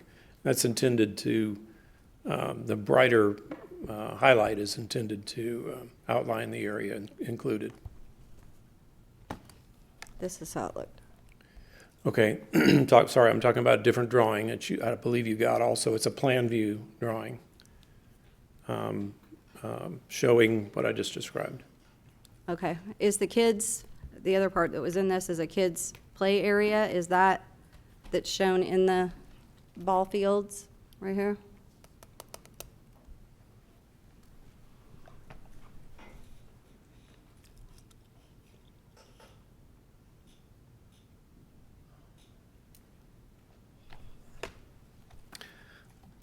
I would want to go back and take a closer look. I can't remember if that is representing kid space that's already there and is going to remain, or if it's an additional new, I think it's an additional new playground and it's not part of the project. I would need to double check that to make sure I'm saying the right thing. Okay. Thank you.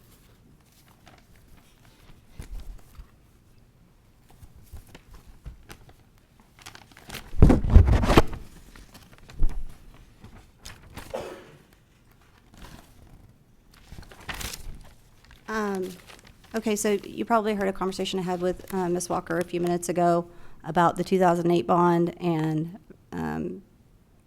these bonds with respect to the municipal complex.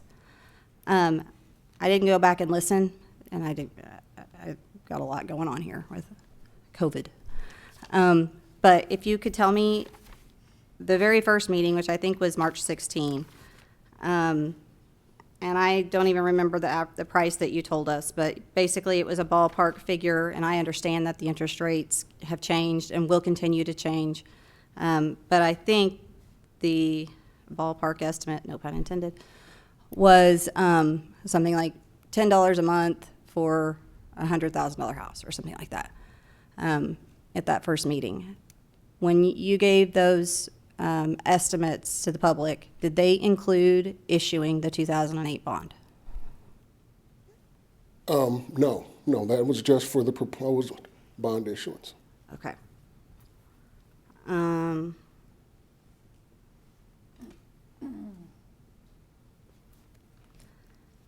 then I think actually I'm going to leave it at that for now. For now.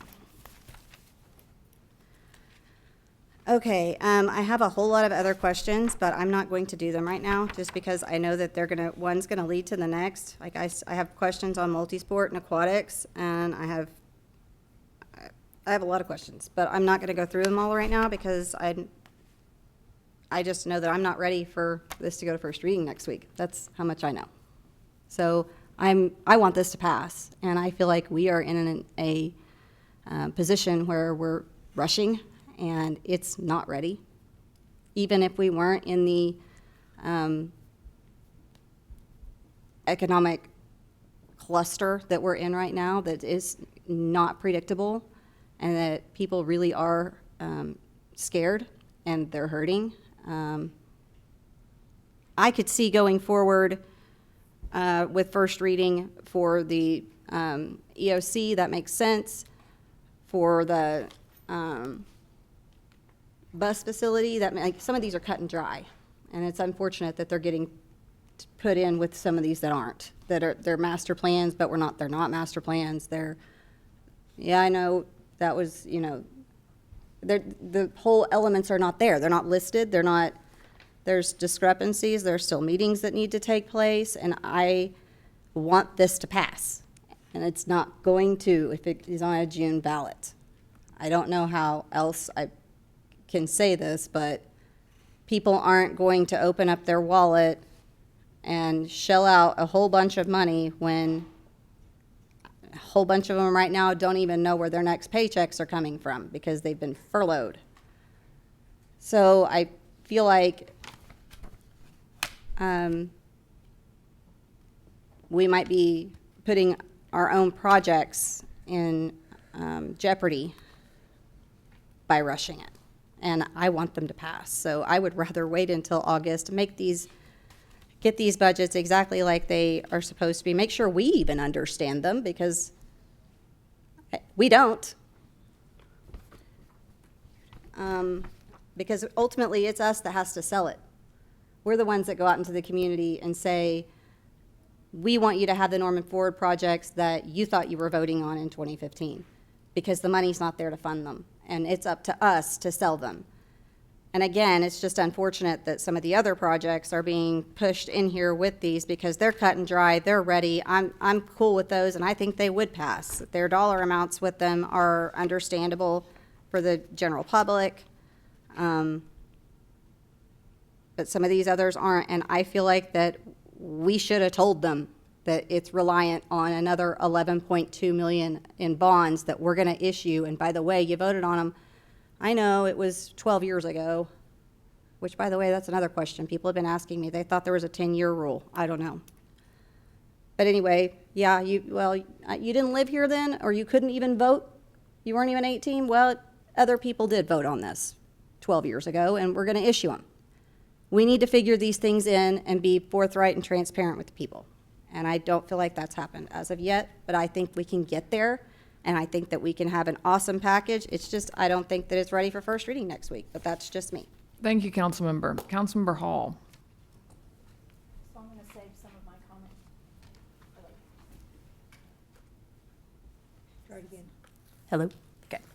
I'm going to save comments for later, but I wanted to follow up to Councilmember Holman's question about the senior center. And I think the question was, does the amount included in the bond proposal cover the full build-out of the senior center? And I believe the answer to that question was yes. So in subsequent conversations that we've had running through here, the statement has also been made that at the current time, the location of the senior center is still considered at Reeves Park.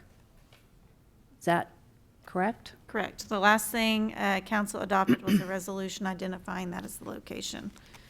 You've also adopted a resolution authorizing us to move forward with negotiations. So pending successful negotiations with the hospital, we would anticipate bringing a revised resolution back to formalize that decision. Okay. So the senior ad hoc committee just voted in the last few weeks to formally move the senior center location from Reeves Park to the senior center. That was the wish and the will of the ad hoc senior committee. Correct.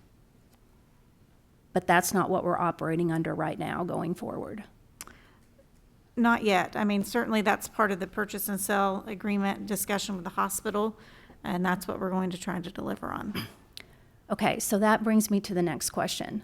And I've tried to ask this in multiple ways, so I'm going to try again, because clearly I don't understand it, and I know a good number of seniors that are watching all of this very carefully don't understand it either. And as I said a week ago, this may just be a semantics game, but I want to be crystal clear, because if we move forward and consider this at first reading next week, and I know we still have 2 more weeks after that, but my intention is that we have this certainty and it is crystal clear as possible about the senior center, because this is, I believe, the 6th location that we've offered to our senior community, and none of the other ones have worked out. So my next question is, if it stays at Reeves Park, we understand clearly that the land cost is covered. This additional $4.8 million that we're asking for in this ordinance, to my understanding, covers the full build-out of the structure. It does not include potential land costs, right? That's correct. Okay, so if it stays at Reeves Park because we take no further action, fine. That's not what the senior ad hoc committee recommended to us. So let's move to the Porter campus. If we don't have any kind of land sale, that everything just remains as a status quo, I'm guessing that we do have the land costs covered. Is that correct? Do we have enough acres to cover? We have plenty of acres. We may have to do an assemblance. They may not be on one parcel. Right now, the map is messy. I So understand. that transaction. That's been made clear. Yeah. 11.2 acres, city-owned at the Right. Porter campus, roughly. So yes, we would have that land cost covered. So is it important to negotiate sale of the land to clean up this multiple bits and pieces of property that we have there? Is that part of this? Because we keep saying there's no land cost, yet we're talking about selling land to the hospital that we would then use. I mean, I just don't think we can be saying that there's no land cost, and we have no certainty as to how this is going to end up. And we're going to take this to first reading next week. So if I can address that, I told you last week how I had the purchase and sale agreement drafted so far. Ideally, from the city's position, of course, we would be getting our cake and eating it too. We'd sell the full 11.2 acres, and then we'd get what we needed back for free, right? That would be wonderful for us. What may be more likely to happen is that maybe they don't buy all 11 acres, they buy a portion, we do a land swap, and what we get from the sale of the land is less than what we originally anticipated because it's now gone into this other senior center site. So I think either way, we're not going to be coming back to you looking for additional funds for land acquisition. I think it will be covered in that transaction one way or another. Okay, I think I get it that far. So then my next question is, one of the things that we've been talking about in all of our finance committee meetings is, and the number that's been tossed around is 5 million. I don't believe that's probably an accurate number. But this will all be tied up in the senior center relocation to the Porter campus, and that, whatever that number is, will not be available to council to use for other things. I think we don't know that yet. I think it depends on how much, what the actual acquisition costs end up being. If it's under my best case scenario, you'll get that amount. If it's not and you get less, then some of that amount has gone into the land acquisition for the senior center. Okay. So when do we expect to have certainty about this particular issue? You know, I think we talked last week, and I know Daryl's had discussions with the hospital, and now that he's back, we haven't been able to get back to that yet because of other pressing matters. But, Understood. Certainly something we want to get back to. I have that purchase and sale agreement draft done. So as soon as they're ready to meet and start negotiating, we're ready. So what it sounds to me like, we have the budget constructed to cover the cost of constructing the senior center, but the land acquisition piece is not firm yet. I don't think we'll need additional funds for the land acquisition piece. Either it's at Reeves Park, no additional funds, or it's part of the transaction where we're also selling property to the hospital. And so I think we'll come out either with money in our pocket.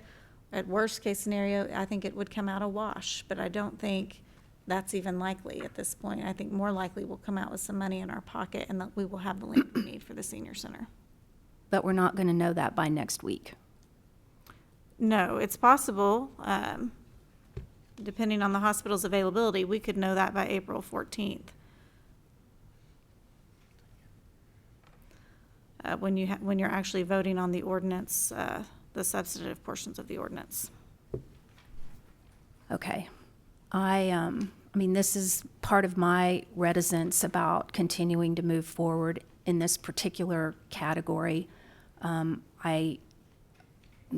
This is the place that I've followed the most closely because this is a constituent group that has had their project redesigned and relocated in multiple ways since 2008, which we've spent a lot of time talking about.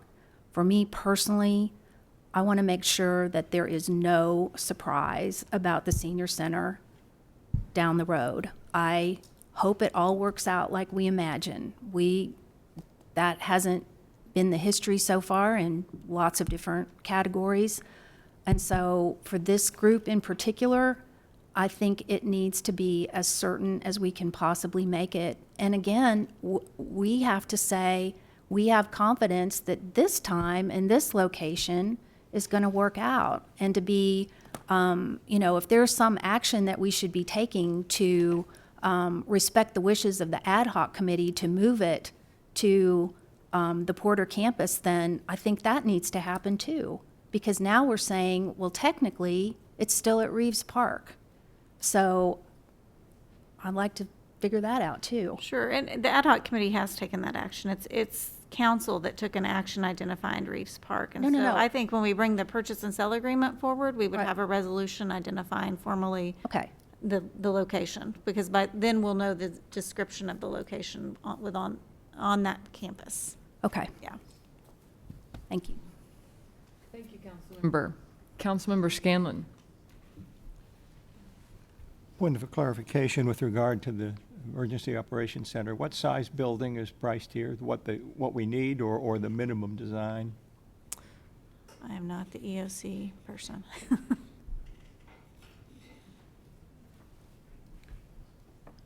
One of the occupants. Right.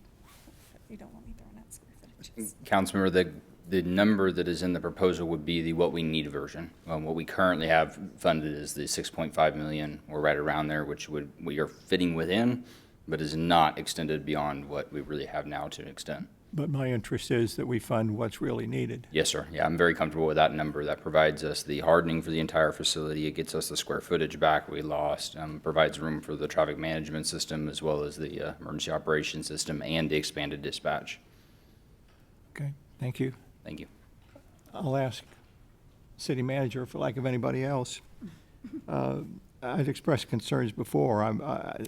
The homeless shelter is a big deal for me. Yes, sir. And I like the idea of funding or having funding available to do something. But I wonder out loud, we talk about a comprehensive housing study, and I think the point's well taken. We're asking people to bet on it come. What are we going to learn in the next week or two with regard to this thing? Probably not much as it relates to the scale. We knew early on that was definitely a priority for council and a need that was magnified through the warming center operation in the recently vacated central library. The $5 million number, we've looked at it a couple of different ways and we don't have a complete picture yet. Would it require the renovation of an existing facility or the demolition of an existing facility replaced with new construction, which may be more cost effective in the long run? And then ultimately, all of the elements of occupancy in that space. How many office spaces, showers, laundry, day room space, et cetera, and operators. So a lot of information is in the process of being developed, the continuum of care efforts, point-in-time survey, all of that information is still coming together. But we definitely wanted to make sure that conversation was taking place. We did have the architect take a walk through the building last Thursday. Oh. No, not yet. Okay, so the architect, staff spent time in the building. We've actually asked the architect who's working on the campus renovation to visit with us over in the facility, take a look with an architect's eye Is to this say the this couch building facility will we're either talking work, about? yeah, that it'll either work or it won't. So we'll get that scheduled. We were originally scheduled for Thursday and then had some interruptions, so. So it bears on when we really talk about this, next week or in August. Will we know more in August? I think we would know substantially more in August. I've learned a lot listening to the answers to questions posed by my colleagues. And I have to confess that the notion of the cost of floating these bonds concerns me. Is now the time? Will things change in a couple of months? I know you can't know, but Anthony, do you have any crystal ball? Councilmember, does your question pertain to the cost of issuance of the bonds or interest rates? Well, I guess both. The cost of issuance of the bonds wouldn't be significantly different. Interest rates could be significantly different.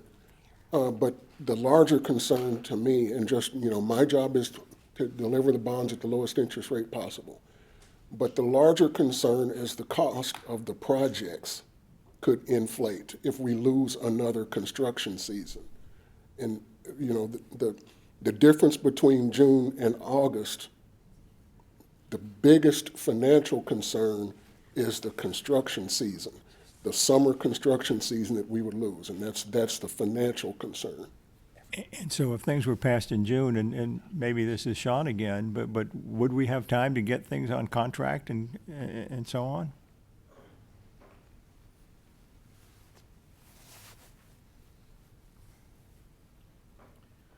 Councilor, I'll speak to the transit and fleet and EVT building more than I think Judd and others would be better for the other projects. But in that case, that's probably the most urgent of our projects. And as you know, we're hoping for an extension to December 31st with the university to use their current facility. Anthony's right. We think a June funding of that project could get a substantial completion by December, at least to the extent that we could get out of the OU facility and into this one. But that means that we are going to have to be ready to let or bid the project a week after the bonds are approved and sold. I think that's really the vision of some of these Ormond Forward projects. Judd can confirm that, but many of those projects are also kind of teed up at the same level. The design is done, the land is secured in most cases, and we just have to go bid and build the project. So Anthony's right. What in our world, if you don't start by June or July, you've just lost a construction season. You're off until the next April or May or June. And he's right. That's why we've been driving this interest in the June election. And no offense to Judd, but I was thinking about the bus repair facility when I asked the question. Right. Staff is currently working with our architect to advance those design drawings to be literally ready to bid the project in the end of June or early July, presuming successful election. Thank you. And Judge, you may want to comment, but your projects, same thing?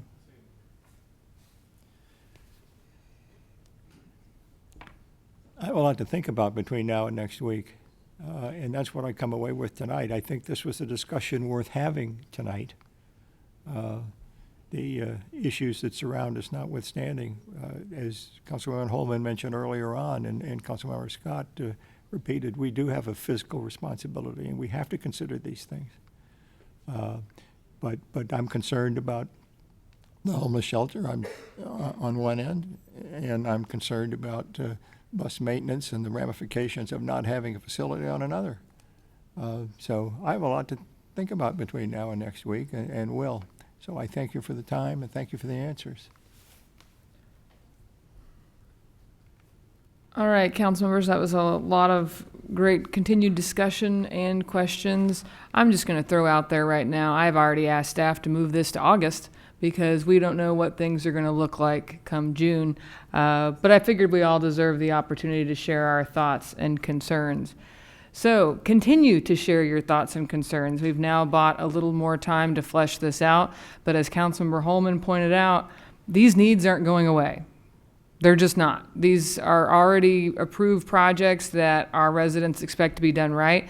We have taken swift action in approaching coronavirus and hopefully stopping the spread of it in our community so we can work on other things and shorten it so we can, again, continue to be a responsible city and plan for the future. This isn't going to last forever, but since there's things with Norman Regional that are tied up, we don't know the severity of the impact. It is responsible to move to August. And so that is the direction I have asked staff to take. And obviously, your input has, I believe, helped support that. Councilmember Holman, do you have something to add? Just something for us to consider before next Tuesday. I don't necessarily prefer it this way, but I think given the unique nature of some of these projects and the fact that they are going to be separate anyway, we might want to think about doing the municipal stuff in June and doing Norman Ford in August. That's been mentioned by others, but as staff has mentioned, if we did the municipal stuff in June, that would give them time to get assuming it passed, they'd be able to get the maintenance facility up and done before that deadline in December. So I don't know, I like them being together, but since they would be separate on the ballot anyway, maybe that's something we can all think about over the next week. Okay. More comments. Councilmember Bierman. It's very, very short, but in relation to Councilmember Holman's comment, I'd be willing to consider that if I could get some more specific numbers on what that would do to our property tax burden and know what that number looks like. Also, everyone, please go give blood.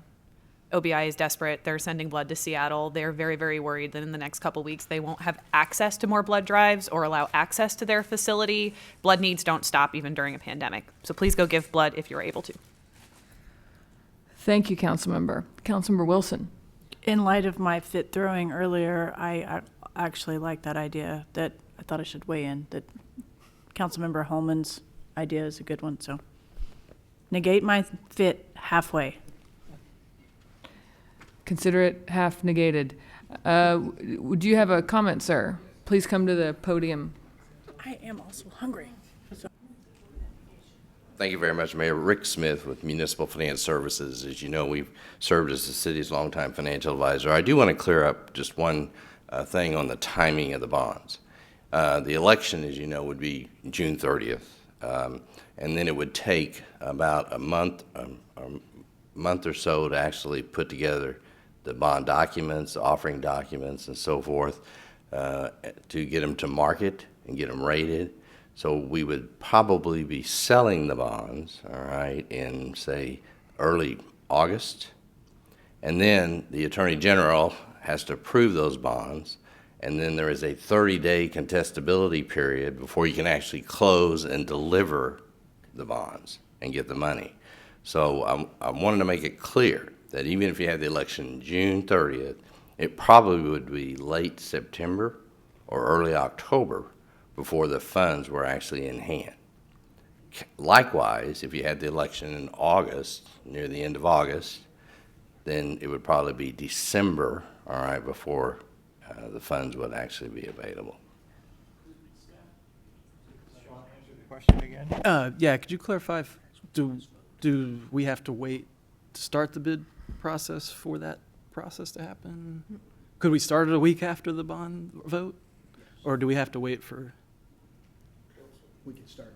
We don't have to wait for the 30-day period? Correct. Yeah, I just want to address when the bond funds would that, be yeah, available based upon the timing and schedule Right. of these types of issues. Thank you. If the voters authorize the issuance of bonds, council can appropriate funds based on that reasonable assurance that the funds would be available within the fiscal year. So yes, we could proceed with designing and bidding the projects. Okay. Thank you both. I appreciate that. Councilmember Patron. I just wanted to thank Mr. Smith for meeting with me and answering a lot of questions about the bonds, and Mr. Francisco as well. You all really helped me to understand a lot of the intricacies of this, and I appreciate it. All right, friends. let's all go home and social distance. This meeting is adjourned.